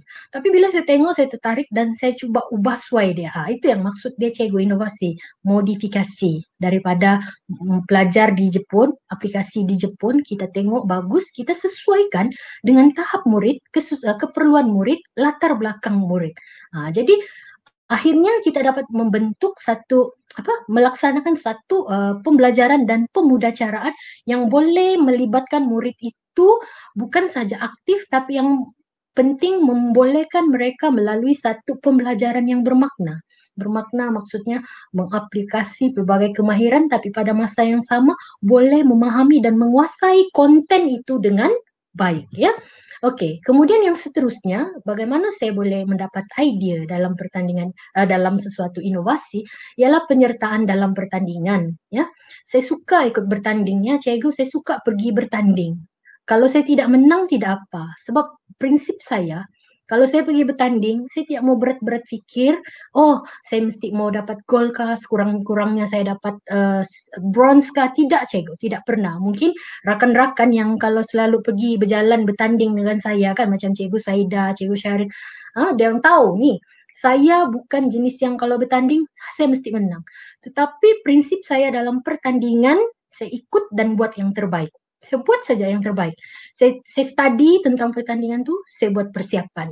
Ya, supaya kita tidak rasa bersalah dengan diri sendiri. Supaya kita boleh buat yang terbaik. Ya, jadi penyertaan dalam pertandingan ni bagus cikgu. Kalau cikgu sudah mungkin biasa peringkat negeri. Contoh macam kalau negeri, saya sudah jadi guru inovatif negeri 2012, 13, 14, 15. Cukup. Saya pergi kepada yang lain. Saya cari yang lain. Jumpa kawan lain. Jumpa idea, banyak lagi idea. Macam tadi Dr. Siharjuan, dia pergi. Banyak negara dia pergi. Ya, jadi banyak idea dia. Walaupun dia guru bahasa, tapi dia boleh menjelaskan STEM itu secara terperinci. Saya tengok tadi, wah ini yang STEM, yang betul-betul lagi STEM. Kalau guru sebelum ni saya belum dengar begini terperinci. Ya, kemudian apa yang kita dapat dalam pertandingan itu, ialah selain daripada mungkin kejayaan, tetapi sebenarnya bila kita pergi ke pertandingan, kita akan nampak banyak lagi bahan-bahan inovasi. Ya, itu satu. Yang kedua, kita akan melihat bagaimana mereka berfikir mau menghasilkan inovasi itu. Itu yang penting. Sebab cara dia berpikir tuh mungkin sesuai dengan kita. Jadi kita guna cara tersebut untuk menghasilkan inovasi. Macam contoh history flip and board writing itu salah satu inovasi saya adalah hasil dari penyertaan dalam pertandingan inovasi. Seterusnya, sesi perkongsian guru melalui teacher sharing. Ya, macam ada satu inovasi saya GM plus 2L, okay. Saya dapati apa yang cikgu tu kongsi masih boleh ada peluang penambahbaikan. Jadi saya mencadangkan kita buat begini. Maka saya lahirlah dengan inovasi yang ini ya. Okey, kemudian penyertaan dalam seminar macam sekarang ni. Cikgu Anita share, okey, banyak tips. Cikgu Siharjuan share pun banyak tips. Nanti esok petang nanti jangan lupa Miss Shoba akan share lagi banyak tips bagaimana mau menghasilkan inovasi. Jadi sebenarnya 3 slot hari ini sebenarnya kan cikgu kalau kita ikut, kita faham, kita kuasai betul-betul, kita aplikasi, kita akan menghasilkan intervensi yang bagus untuk kita guna dalam bilik darjah ya. Okey, jadi penyertaan dalam seminar, okey, macam contoh saya ikut satu seminar di St. John Tuaran ya, St. John Tuaran. SM St. John Tuaran ya. Dulu SM St. John Tuaran ni sangat aktif ya, tapi mungkin sebab pandemik ni dia kurang. Jadi masa saya ikut seminar tu ada satu cikgu dari sekolah, kalau saya tidak silap Tun Ahmad Shah. Dia share tentang pendekatan untuk mata pelajaran kemahiran hidup. Tapi bila saya melihat apa yang dia kongsikan, terus saya terfikir, oh bagus nih untuk subjek saya. Sebab murid akan macam ni, macam ni, macam ni, macam ni. Jadi saya pun try. Jadi dalam proses mencuba tu berkali-kali lah baru produk itu terjadi seperti yang ada pada hari ini. Ya, dan daripada yang ada tu saya lahir lagi produk-produk yang lain yang satu tema lah begitu kan. Okey. Jadi itulah pentingnya kalau kita hadir ke seminar bukan sebab kita mau SPLKM, mata kredit cukup, tapi sebenarnya cikgu tengoklah apa yang dikongsikan itu dan bagaimana kita boleh modifikasi apa yang dikongsikan oleh guru-guru itu. Okey. Boleh memenuhi, membolehkan kita membuat pendekatan terbaik dalam bilik darjah ya. Okey, ya Tuan Halim Bidin, cadangan agar bahan pembentangan dikongsikan. Ya, nanti saya sudah bagi PPT dan dalam bentuk PDF ya. Jadi nanti akan dikongsi. Cuma ada yang teknikal tu, yang dari segi inovasi dan teknikal tu saya tidak kasih lah ya. Tapi sudah saya sediakan ya kepada guru-guru yang mau slide itu ya. Okey, kemudian yang seterusnya isu semasa. Tadi ada cikgu tanya kan, cikgu masa PDPR ni macam mana ni cikgu mau melaksanakan PDPR ni. Tapi kan cikgu sebenarnya kita punya Menteri Pendidikan sudah jelaskan. Okey, laksanakanlah PDPR itu mengikut kesesuaian murid, mengikut kesesuaian guru. Okey, kalau kita tengok manual PDPR itu sendiri dijelaskan di sana ada 3 kaedah: online, offline, offsite. Kalau saya tidak silap 3 ni ya. Jadi itu pun merupakan sudah satu cara bagaimana kita mendekati murid kita semasa pandemik ini. Okey, mungkin cikgu mau gabung online, offline, ataupun cikgu mau guna yang offsite saja atau yang modul saya terpulang kepada cikgu ya. Jadi antaranya saya ada satu tahun lepas saya mengajar satu kelas yang saya tengok sebahagian besar murid itu boleh online. Jadi dia 22 orang tetapi dalam 16 orang begitu okey kan, dia boleh ada peranti dan sebagainya. Saya terfikir saya ni banyak menghasilkan video pembelajaran, hasil begitu kan. Jadi masa saya menghasilkan video saya terfikir, oh kena baca betul-betul, kena cari gambar, kena Google, kena susun. Saya terfikirlah kalau cara saya buat video tu saya pindahkan kepada murid, mesti murid lagi kuasai. Jadi apa yang berlaku pada masa tu, sekolah tutup dari March tu baru berapa bab belajar. Saya fikir kalau mereka buat video untuk topik-topik yang belum belajar tu lagi bagus. Jadi saya bagi murid tu, okey. Jadi mereka buat video Oke, saya bagi taklimat dalam grup, bagi tahu, saya share dengan mereka. So, saya pun sebenarnya tidak pandai mau menghasilkan video pada masa itu, tapi disebabkan pandemik ni kan, dia macam sebelum dia jadi pandemik, dia sudah mula tersebar dengan meluas dan berlaku penutupan sekolah. Jadi saya pada masa itu fikir ya, apa intervensi yang sesuai. Jadi saya cuba ubahlah. Jadi saya cuba libatkan murid. Memang banyak cabaran, tapi pada masa itu kita ada banyak perkongsian-perkongsian oleh YouTuber yang hebat bagaimana menghasilkan video.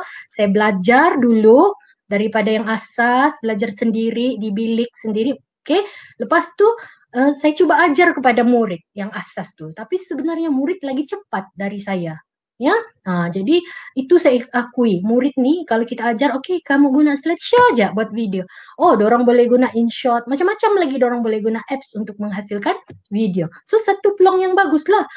Jadi ini salah satu menghasilkan video. Lepas tu satu lagi cikgu, ada yang cakap macam mana mau mentaksir murid ya masa PDPR nih. Video juga boleh mentaksir. Sebagai contoh kan cikgu, kalau kajian case, kita mesti suruh murid membentang kan. Tapi kalau murid itu, dia kita tidak bersemuka, dia ada masalah, kita susah mau menilai pembentangannya, melalui video pun boleh menyelesaikan isu di situ ya.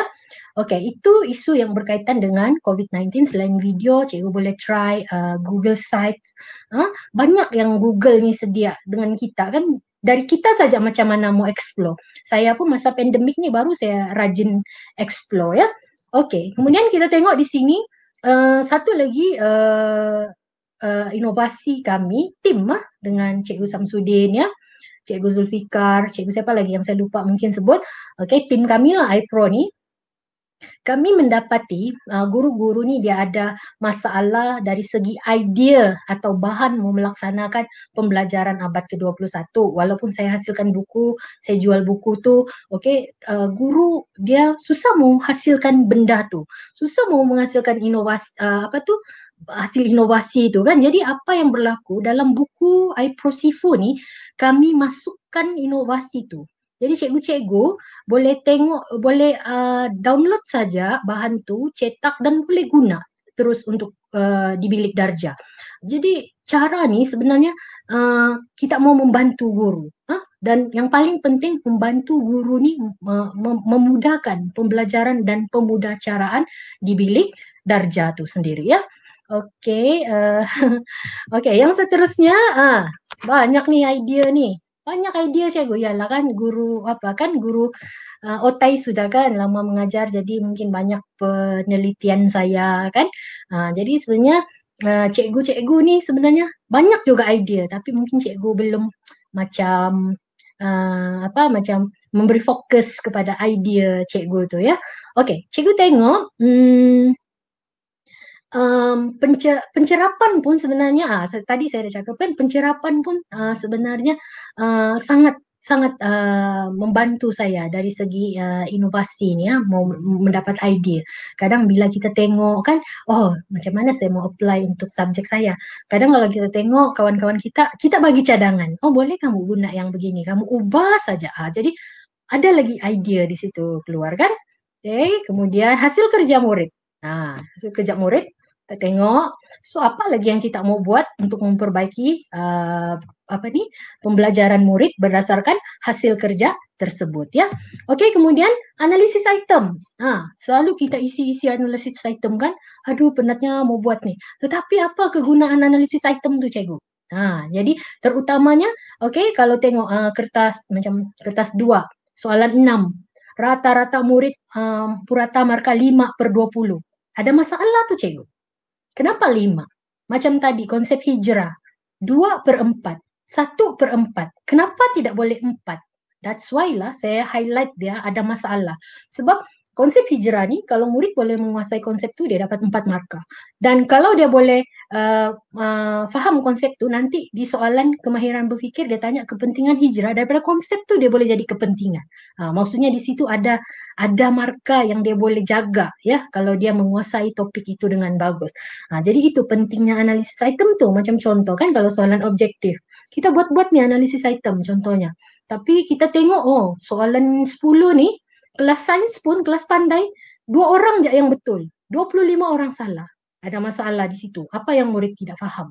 Jadi sebenarnya kan cikgu banyak benda yang membolehkan kita mendapat idea dan semua itu adalah bidang kerja kita sebagai guru ya. Oke, yang seterusnya saya kongsikan kepada cikgu-cikgu, ini contoh-contoh inovasi saya yang lahir daripada em, apa nih refleksi lah, pemisahan refleksi saya ya. Yang ini lama sudah ya cikgu, inilah inovasi saya mula-mula. Sebenarnya benda nih sebelum saya berjinak-jinak dalam inovasi sudah ada. Saya sudah biasa guna, tapi bila kita ikut inovasi, oh kita jadikan dia buku dan sebagainya. Tapi dulu saya tidak pandai lagi mau desain apa kan. Tapi itulah proses, learning proses. Tidak boleh kita mau terus jadi. Gitu. Dia mesti ada usaha dia. Sama cikgu, murid kita daripada I mau pergi E. Dia bukan terus dari I terus E. Ada proses dia, ada pengisian dia, ada intervensi dia yang memerlukan masa, kos, tenaga kita dan penelitian kita ataupun fokus kita ya. Oke, dia berubah lagi, oke, berubah, oke, apabila konsep I think tu keluar ya. Oke, jadi dia semakin berubah dan saya guna benda ni sampailah habis KBSM. So dia ni lebih kepada KBSM ya. Ada satu saya buat untuk KSSM tapi hanya untuk tingkatan 1. Oke, bukan dia tidak bagus, bagus cikgu, cuma masa. Tapi kalau saya ada masa, saya mau menulis ya. Saya mau menulis lagi nih sampai bersih tingkatan 5 ya. Oke, ciri dia berkonsep I think lah, yang mana saya mau buku nih, oke, ciri dia begini Pak ya.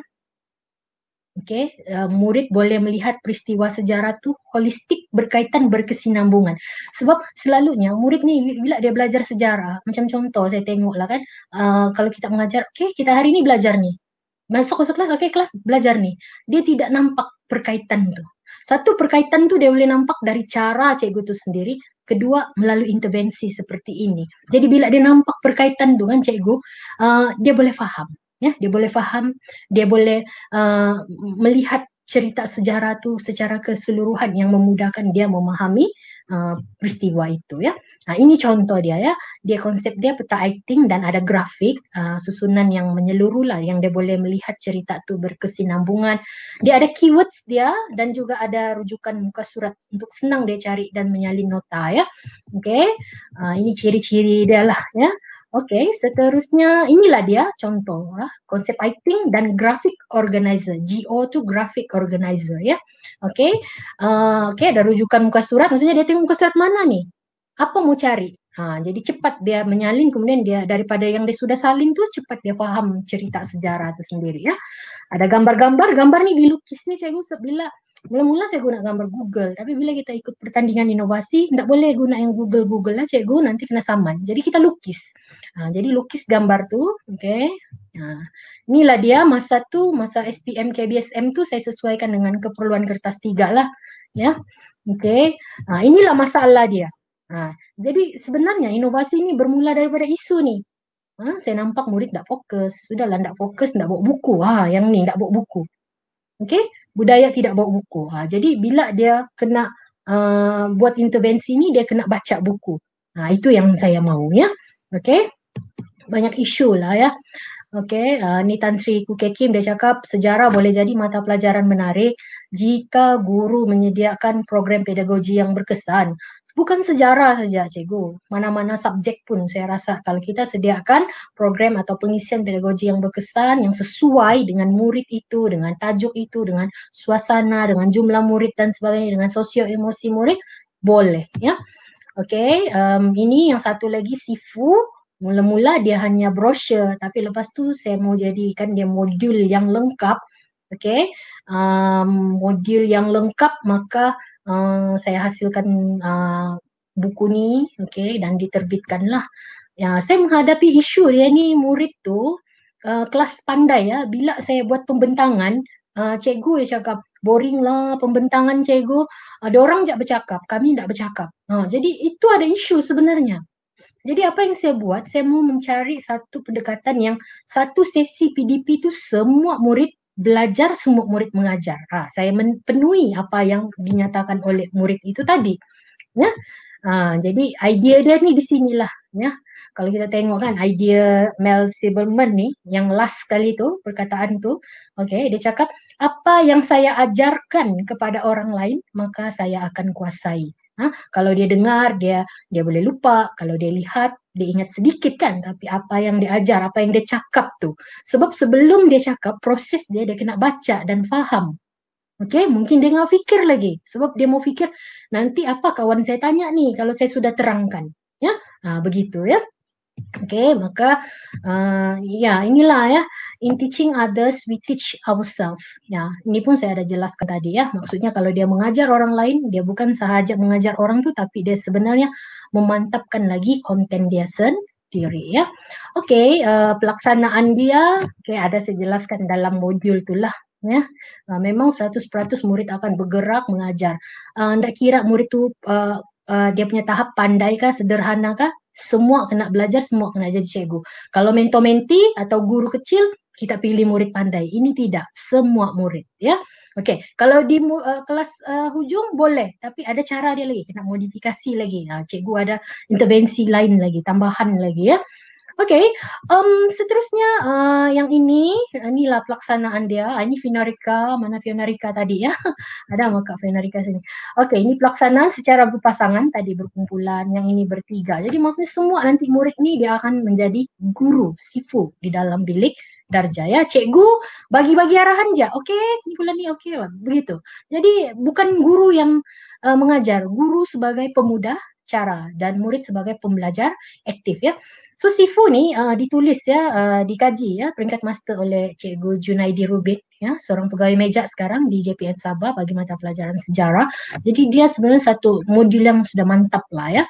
Oke, kemudian yang seterusnya juga lahir daripada idea refleksi yaitu lengat, yaitu melukis bagi melengkapkan lukisan asas. Jadi saya cari buat lukisan asas. Sebenarnya lukisan asas nih kan cikgu bukan senang juga menghasilkan nih. Kita kena meneliti sebenarnya, membuat penelitian, fikir macam mana nih ya boleh jadi nih, macam mana balik-balik sketch sampailah dia sesuai ya. Oke, jadi inilah dia dijadikan bahan rangsangan murid, dia guna bahan nih untuk imagine peristiwa sejarah, kemudian menggambarkan peristiwa sejarah tuh melalui lukisan atau lakaran. Jadi semasa proses dia imagine lukis lakar, disitulah dia sedang belajar, sedang berfikir dan menguasai isi pelajaran. Itu yang kita mau. Bukan dia belajar, dia hafal-hafal, dia dengar penerangan cikgu, lepas tu dia jawab soalan, lepas tu ada boleh, ada tidak boleh. Tapi kalau dia lukis, dia boleh terangkan sebab itu idea dia apa yang dia fikir ya. Okay, ini contoh. Okay. Kalau biasa ajar mau 2-3 minggu Kerajaan Agraria Maritim, tapi bila kita guna intervensi ni satu sesi PDP boleh selesai.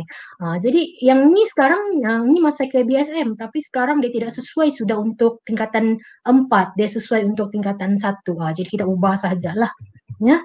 Oke, ini contoh dia. Tengok dia, walaupun lukisan itu sama aja semua, tapi hasil dia berbeza-beza. Sebab murid nih dia memberikan gambaran berdasarkan dia punya latar belakang, ya, idea, pemikiran, hasil perbincangan dan sebagainya, ya.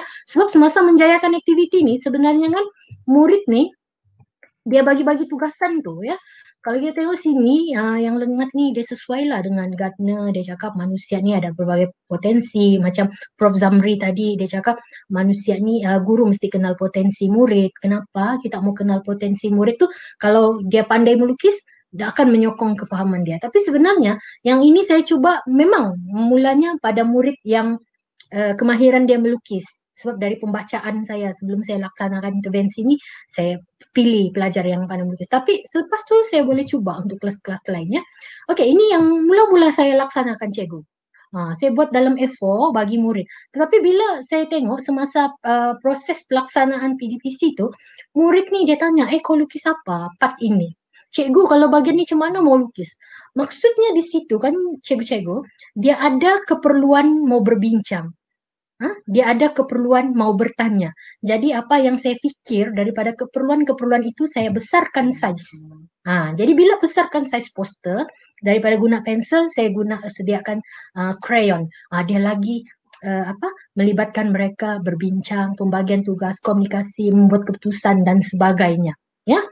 Jadi maksudnya daripada intervensi awal pergi yang kedua dia lagi bagus, lagi bagus. Itu maksudnya seorang guru tuh perlu modify ya, mengikut keperluan murid yang diajar ya. Oke, inilah dia. Oke, elemen-elemen PAK 21 tu diaplikasikan. Berpusatkan murid, cikgu pantau-pantau. Saya kalau masa aktiviti ini, saya jalan-jalan, kalau ada murid yang stuck, dia susah, saya tolong. Sebab saya pun sebenarnya suka melukis ya. Jadi saya tolong, so dia boleh sambung idea tu ya. Oke, dan lepas tu dia boleh menerangkan sebab idea dia kan. Apa yang dia gambarkan tu dia sudah fikir. Jadi dia boleh explain dengan lebih mudah lah. Okey, seronok budak ni walaupun orang ini kalau yang pandai kah yang lemah kah cuma dari segi persembahan je berbeza, tapi semua boleh buat. Ya, saya sudah cuba ya. Okey, kemudian inilah dia, okey. Impak dia ya dari segi domain pembelajaran dari aspek kognitif, psikomotor dan afektif itu dapat diaplikasikan melalui aktiviti ini ya. Okey, yang seterusnya inilah dia bagaimana saya kongsikan dia sudah pun digunakan secara meluas oleh dalam kalangan guru-guru di Malaysia ya, intervensi ini ya. Cuma guru-guru ni macam ada cikgu cakap, oh cikgu baru saya tahu rupanya dia boleh sesuai dengan banyak tajuk. Bagus cikgu ni. Itulah yang kita harapkan. Kadang-kadang kan cikgu feedback dia begini, Cikgu Anita saya sudah cuba tapi tidak boleh pakai inovasi cikgu. Sejujurnya cikgu dulu kalau cikgu cakap begitu saya boleh terasa. Sekarang saya tidak kisah. Sebab sebenarnya setiap intervensi atau setiap inovasi saya tu bila cikgu mau guna di sekolah cikgu kena tengok keupayaan murid dan cikgu kena ubah suai. Begitu. Itu peranan kita sebagai guru. Bukan bila ada orang buat inovasi, oh saya mau beli. Tapi bila cikgu beli tidak boleh guna. Bukan dia tidak boleh guna sebab kita belum sesuaikan dia atau modify cara penggunaan atau modify benda itu sendiri mengikut kesesuaian murid ya. Okey, ini sudah diaplikasikan lah, saya sudah kongsi dan saya sudah dapat feedback, sudah ada mata pelajaran lain juga ya. Okey, Cikgu Sharifah, ya Cikgu Sharifah, Cikgu Sejarah. Okey, ini True Match yang saya cakap tadi, saya dapat idea daripada satu seminar. Okey, dia buat macam barang-barang kemahiran hidup, peralatan kemahiran hidup. Murid nak tahu apa nama alat tu, dia bagi gambar, kemudian match dengan nama alat, kemudian explain. Sama juga nih macam True Match nih. Jadi saya hasilkan untuk topik nih sebab ada sebab juga. Sebab topik nih dia tokoh-tokoh pemimpin tempatan ramai, murid keliru. Oh, yang ini Mat Saleh sebab dia berjuang apa, yang ini Dol Said sebab dia berjuang. Ini murid keliru. Jadi kalau dia baca ini 15 muka surat, bergenang kan otak dia mau kuasai banyak membaca. Jadi saya buat dia ala-ala permainan tetapi efektif. Sebab ada juga unsur membaca tetapi dia tidak sedar dia membaca macam dia baca buku teks itu sendiri ya. Okey, inilah dia penjelasan dia. Okey, inovasi tu yang True Match tu. Okey, dia berbeza-beza warna tu ya cikgu sebab satu set tu dia sama setiap set. Cuma kalau dia tercampur, sebab kalau dia semua putih bila dia tercampur rosak. Tapi kalau lepas murid main guna dia tercampur, cikgu boleh asingkan dengan warna tu lah. Ini tips lah ya, tips ya cikgu. Originality produk ini. Sebab kalau kita bertanding inovasi, dia tanya di mana originality. Itu salah satu lah. Selain lukisan, selain warna tu itu. Okey, inilah dia isu dia. Kan banyak, ramai kan. Dia keliru. Kemudian dapatan dia, okey, kajian lah ni kan cikgu. Sebab kita mau tahu betulkah dia keliru, betulkah pencapaian dia. Okey, GP pun 7.68 contoh kan. Ni muka surat dia, 15 muka surat cikgu. Mau ajar ni dalam 2 masa PDP atau 1 minggu, 3 masa PDP. Sayang masa kita kalau murid kita ajar 1 minggu tidak kuasai kan. Jadi apa yang berlaku saya hasilkan. Okay, kalau cikgu tengok di sini dari segi pelaksanaan dia tu kan. Okey, dia tidak perlu baca buku tu, tapi dia boleh merujuk buku tu. Tapi kalau kelas yang depan, yang pandai, dia tidak rujuk buku tu. Saya bagi tahu sejak dalam grup baca bahagian ni, kamu baca sepintas lalu, besok kita akan buat permainan sikit. So murid ni dia match cut tu. Okey, dia susun. Kalau murid yang tidak seberapa ni, dia boleh rujuk buku. Terpulang pada cikgu, tengok potensi murid lah kan. Lepas dia match, sudah susun, sudah cek jawapan, kita bagi dia punya manual, dia tengok cek jawapan, dia akan pilih tokoh tu, dia akan baca, dia kuasai, dia hayati, kemudian dia explain dalam kumpulan. So kalau ada 6 orang berbeza akan explain 6 toko yang berbeza. So, mungkin cikgu boleh fikir, dalam subjek cikgu apa yang cikgu boleh guna melalui inovasi seperti ini kan? Okey, ini dia. Lepas tu barulah kita teruskan dengan mungkin elemen-elemen yang melibatkan kemahiran berfikir. Mungkin diorang sudah belajar contoh dalam kumpulan, dia menerangkan 6 orang tokoh punya perjuangan. So, apa kekuatan tokoh itu? Apa yang menyebabkan akhirnya mereka kalah? Jadi di situlah kita menggalakkan murid-murid ini berfikir ya, menghasilkan membuat rumusan sintesis begitu kan daripada topik itu, kemudian cuba kongsikan kepada rakan-rakan lain. Inilah yang menggalakkan aktiviti kemahiran berfikir. Selalu kita cakap, cikgu, murid saya tidak pandai jawab soalan kebat. So, kita buat modul kebat. Contohlah, saya pun buat formula kebat, buat modul kebat, buat sebab mau cuba macam-macam intervensi. Tapi sebenarnya, untuk menggalakkan murid itu berfikir, ya, untuk menggalakkan murid itu berpikir dari aktiviti itu cikgu. Kalau kita buat aktiviti macam ni yang di bawah ni cikgu tengok kan, kita bagi sudah dia belajar proses di atas, dia baca, okey, kemudian dia explain, okey, lepas tu dia menilai balik apa kekuatan, apa yang menyebabkan kekalahan. Dia menyusun idea-idea tu dan menerangkan. Di situlah dia akan berfikir ya. Okey, kemudian yang seterusnya inilah dia aplikasi dia ya. Kemudian yang berikutnya ya dapatan selepas dia guna intervensi inilah. Okey. Ini yang seterusnya, yang TSSM, yang satu ini tingkatan 1 ilmuwan Islam. Yang ni yang berikutnya bab 2 tingkatan 4-nya sejarah ya. Kemudian yang berikutnya, yang ini formula kebat membantu murid yang sebab ini pun berdasarkan suasana situasi di sekolah saya, murid sukar menjawab soalan kemahiran berfikir aras tinggi.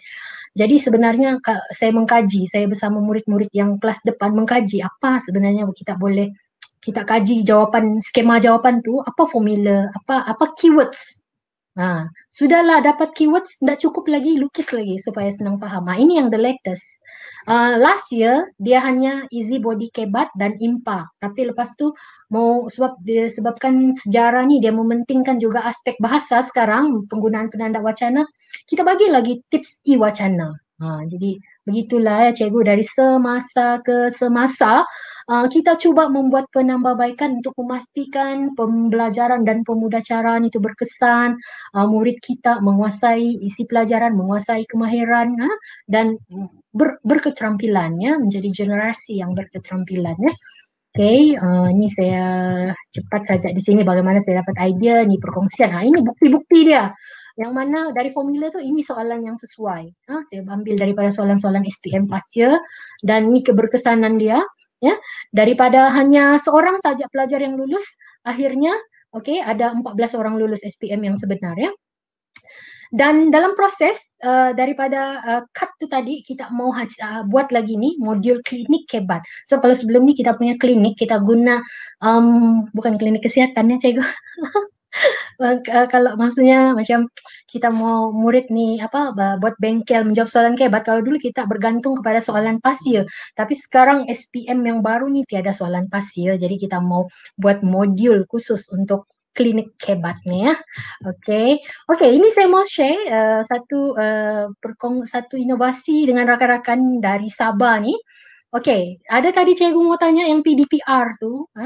Cikgu, modul pentaksiran bilik darjah yang kami hasilkan ni dia sesuai. Sebab jawapan dia, guru ada buku naskah jawapan tu, cikgu ada link, ada QR code dia, ada dia punya, cikgu boleh share saja tu jawapan. Lepas murid buat, baru share tu jawapan. Jadi maksudnya walaupun dia berada di rumah, dia ada buku ni, dia buat, nanti cikgu share jawapan, dia boleh membuat penyemakan secara kendiri. Dan buku ini juga sebenarnya kita sediakan ni, PK21. Cikgu scan saja, okey, mau turun, cetak, boleh guna sudah. Selain tu ada info tambahan, kita muatkan info maklumat, bertulis, video, gambar. Scan saja boleh dapat, okey. Soalan objektif yang quizy, Google Form kita muatkan. Senang, macam mana lagi cikgu tidak boleh mentaksir murid dengan pelbagai cara. walaupun semasa PDPR kami sudah sediakan yang ini ya. Oke, kemudian yang seterusnya yang ini yang jawaban tuh QR access tuh ada di dalam buku naskah guru tuh ya. Dan cikgu akan diberi password. Dan satu lagi kelebihan dia, siapa yang pengguna buku ini Cikgu Samsudin sediakan PowerPoint. Kalau cikgu mau mengajar, gunalah PowerPoint itu sudah. PowerPoint itu lagi ada soalan pengukuhan lagi. Cikgu dah tahu lah sudah cikgu apa lagi yang kurang tuh kan. Inilah contoh ABM. Cikgu boleh cetak, oke, boleh terus guna lah ya dalam kelas. Jadi dia sudah complete Form 1 hingga Form 5. This year kami kasih complete Form 1 dengan Form 5 lah. Form 5 agak lambat sebab buku teks lambat keluar kan. Oke, seterusnya Circle and Opine ini yang saya cakap masuk dalam buku teks sejarah tingkatan 3 halaman 166. Simple saja cikgu, kita letak di station-station tu soalan. Ya, kita letak di station-station tu soalan-soalan yang memerlukan jawapan respon terbuka. So murid dia lewat station tu dia lekat jawapan dia lekat. Tapi mesti tulis nama ya sebab nanti second round murid akan tanya, Razin tadi kau cakap begini, coba explain. Begitu. Saya try sebab murid form 1 ni dia malu-malu. Ya. Tapi bila saya try, dia lebih berani bercakap, banyak idea dia saya tengok. Ya. Dan seterusnya saya try kepada murid menengah atas, lagi bagus. Lagi banyak idea orang mau buat ya. Oke, inilah dia. Ini dalam buku teks Circle and Opine. Bangga juga lah ada bahan masuk buku teks kan. Ya. Tapi saya jarang bawa ni bertanding. So, tiada masa mau kasih dia cantik sikit lah kan. Ini Pecha Picture lahir daripada Pecha Kucha tu. Sebab Pecha Kucha tadi masih menggunakan teknologi terpaksa bawa LCD mau pasang. Kalau blackout susah. Jadi saya tukar berasaskan gambar juga tapi guna manila cut atau kertas mahjong pun boleh. So sama juga konsep dia macam Pecha Kucha tu, tapi sini dia tidak set masalah. Tetapi dari segi ciri Pecha Kucha tu ialah gambar. Penerangan berasaskan gambar dan sebenarnya gambar nih yang tertera nih dia susun ikut kronologi nih. Ya, ini pun bukan senang sebenarnya, tapi yang bukan senang tuh kalau murid boleh buat itulah yang bagus. Dia akan berpikir, banyak kemahiran berpikir dia guna ya. Oke, inilah dia. Oke, saya cepat. Sekarang kita sudah 12.40 video muridku YouTuber. Saya sudah explain tadi ada banyak video mereka. Yang mana video-video yang mereka hasilkan ni topik yang mereka belum belajar dan topik yang kita fokus SPM. So esok keluar result SPM kita tengoklah ya dia punya keputusan. Oke. Kemudian yang seterusnya ni lah kan. Murid sendiri mengakui impak terhadap diri mereka dari segi konten kemahiran mereka kuasai dengan begitu baiklah. My Sites, penggunaan Google Sites, ini pun bagus. Boleh apply masa PDPR. Okay? Dan sangat mudah. Macam saya pun, saya tidak ada siapa-siapa bimbing, saya explore sendiri kan. Google tu try. Murid kita lagi akan cepat. Dan saya pun tidak ajar dorang detail. Saya cakap buka Google Site buat topik ni. Banyaklah yang buat ya. Memang dan semasa dia buat tu itulah proses penerokaan, penyusunan maklumat dan memahami. Sebab kalau dia hantar tidak ngam, kita hantar balik. Ubah yang ni. Itulah proses belajar dari situ ya. Banyak lah ya. Oke, ini lagi salah satu yang flipboard writing tu. Ini lebih kepada saya lukis peristiwa tu kemudian murid explain. So kadang buku ni dia abstract kan. Macam mana sudah saya bercakap mau kejar masa. Ini antara dia lah yang saya sudah jelaskan secara tidak langsung tadi ya. Okey, ini yang Sega. Okey, bagaimana mau memantapkan inovasi? Saya mesti mau bagi tahu cikgu sebab saya tidak boleh bagi tahu idea saja tapi mestilah lengkap ya supaya cikgu lepas ni bersemangat terus. Tengok balik apa yang saya sudah buat, saya mau mantapkan ya. Okey, yang paling penting kalau idea tu sudah ada, cikgu kumpul idea tu, cikgu jadikan dia seperti sebuah buku kah, sebuah produk kah atau sebagainya. Cikgu mohon hak cipta Maipo. Kalau cikgu tak tahu, cari website dia, tengok di sana arahan dia. Senang saja cikgu ya. Okey. Kemudian yang seterusnya, kalau cikgu ada hasil kerja sebelum dan selepas, simpan, masukkan dalam file. Okey, ada maklum balas murid, simpan. Guna, bawa, simpan dalam file nanti kalau masa bertanding inovasi bawa ya. Maklum balas guru kumpul, okey, masuk file, okey. Kalau cikgu ada penulisan yang cikgu buat sendiri atau ada penulisan yang menulis intervensi cikgu dan sebagainya, gunalah tu sebagai bahan sokongan semasa cikgu pergi bertanding inovasi macam contoh yang ni kan. Okey, saya tunjuk bagaimana lengat tu ada di dalam buku ini. Okey, lengat tu dalam co-curriculum juga ada. dan saya sudah kongsi secara meluas. Maksudnya kita tunjukkan bahwa inovasi kita sudah di-apply secara meluas. Ini juga ada marka dia ya. Oke, yang ini di peringkat kebangsaan, peringkat antarabangsa ya. Oke, persiapan. Oke, ada orang ikut inovasi. Oke, saya perasan nih, bukan saya murid, guru pun gitu. Kadang kita sudah forward apa maklumat, tanya lagi, macam mana tuh, apa mau buat? Cikgu, setiap pertandingan inovasi dia ada syarat. Cikgu baca dengan teliti. Kalau cikgu tidak baca dengan teliti, mungkin produk cikgu bagus, tapi penerangan cikgu tidak bagus pun sukar juga. Jadi mesti baca. Tengok, ada bagi guideline. Abstrak dia bilang mesti 200. 200, jangan 400, jangan 500. Jangan ikut kita, ikut penganjur ya. Oke, tengok apa dia mau, tema, ya ikut tema tu ya, kita sesuaikan. Mungkin tema kita tidak sesuai, tapi kita boleh tambah sedikit untuk menyesuaikan produk itu dengan tema yang pihak penganjur itu mau ya. Oke, sekarang nih norma baru pembentangan video, muat turun video macam esok, jangan cikgu lupa, esok guru-guru nih ada yang membentang secara live, ada yang sudah menghantar video mereka dengan hasil-hasil inovasi mereka. Penting ya cikgu untuk cikgu ikut yang besoknya program nih, sebab di sana cikgu aku nampak 40 lebih idea. Mustahil 40 lebih itu tiada langsung yang boleh cikgu kaitkan dengan subjek cikgu ya. Oke, ini poster pun dia ada guideline apa yang perlu ada. Saya pun tidak pandai ni hasil poster, cikgu tengok macam Woody sangat kan, tapi tidak apa, dalam proses belajar ya. Oke, pameran. Bila pameran cikgu mesti pamer produk dan poster. Produk dan poster. Bawa produk dan poster. Jangan datang, kosong saja buat pameran. Cara kita mau menarik perhatian juri, orang yang datang, kita mesti pamerkan bahan itu dan mesti boleh macam Dr. Siharujuan cakap tadi, dia cakap dia pentingkan penerangan yang jelas. So dia guru bahasa kan, so penting untuk kita rancang pembentangan kita. Kalau murid yang membentang, kita mesti latih murid itu, tengok peraturan, tengok syarat, latih berdasarkan keperluan-keperluan yang ditetapkan oleh penganjur. Ya, ini di Korea 2019 di Bangkok, masa itu pandemik sudah bermula. Tapi saya pergi juga lah seorang, asalnya 3 orang tapi last pergi seorang ya. So, untuk pameran, untuk pertandingan, tips dia cikgu, jangan terlampau mau mengharapkan, saya mesti dapat nih gitu. Itu bagus juga cikgu, tapi kalau bagi saya buat yang terbaik. Menang atau kalah itu lain cerita. Dan sebenarnya itulah juga kekuatan saya. Saya ini jenis cool aja, tidak mau mengharapkan kemenangan aja. Jadi saya boleh enjoy, mau menyertai pertandingan. Saya tidak mau menyalahkan mana-mana penganjur ya. Happy aja gitu ya. Sebelum saya mengakhiri perkongsian ini, saya kongsikan sedikit pencapaian saya. Antaranya yang disebut tadi, yang 137 itu inilah dia. Di peringkat antarabangsa saya sudah ada kejayaan sebanyak 62, kebangsaan 37, daerah dan negeri 23, sekolah 15. Kemudian inilah dia tahun 2021 nih. Ada beberapa anugerah, ada lagi yang saya belum masukkan lah ya. 2020 banyak juga lah ya.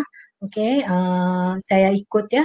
Kalau dari segi inovasi pergi ke Bangkok masa itu ada 2 pertandingan saya pergi ya. Dalam 1 minggu tu 2 pertandingan, 2 tempat lah.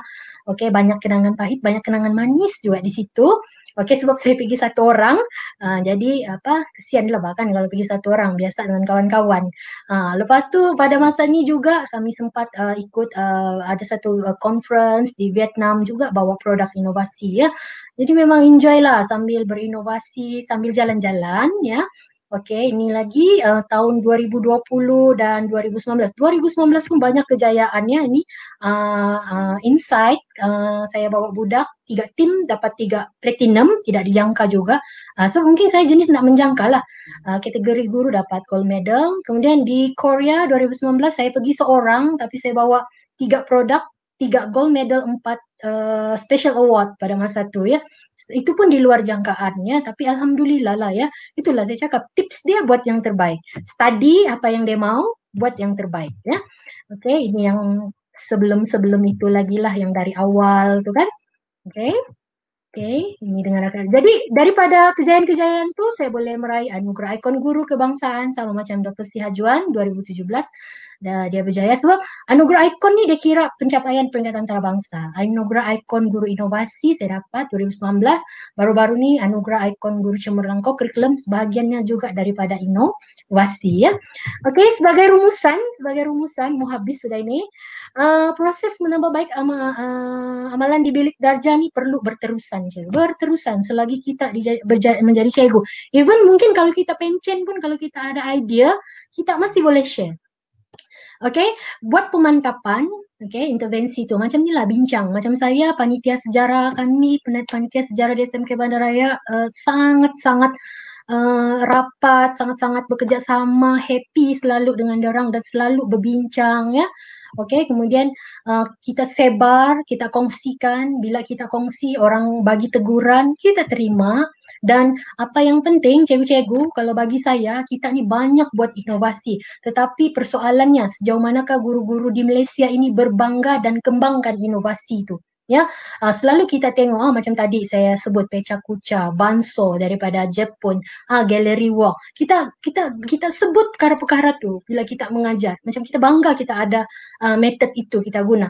Tetapi sejauh mana kita bangga dengan apa yang kita ada? Kalau saya sendiri, saya bangga dengan Sifu, saya bangga dengan Circle and Opine, saya bangga dengan Lengat. Ya, so sebagai rumusan, keberkesanan PDPC melahirkan generasi yang berketerampilan. Cikgu boleh tengoklah gambar-gambar murid ni semasa dalam kelas. Kalau kita laksanakan PDPC yang kreatif, mereka juga kreatif. Mereka juga boleh jadi inovatif dan beroleh kejayaan. Ya, ini dalam bilik darjah. Dan apa yang berlaku di bilik darjah tu mempengaruhi apa yang mereka boleh capai di peringkat co-curriculum, di peringkat luar bilik darjah ya, cikgu-cikgu. Jadi dengan itu saya akhiri dengan sekian dan terima kasih. Terima kasih pihak penganjur yang menjemput saya sebagai speaker pada hari ini. So guru-guru dan semua rakan-rakan, tuan-tuan dan puan-puan, let's do innovation. Okey, khususnya dalam PDPC kerana inilah core business kita dan demi menyahut apa yang disarankan oleh kementerian, kemenjadian murid itu sendiri. Sekian dan terima kasih ya.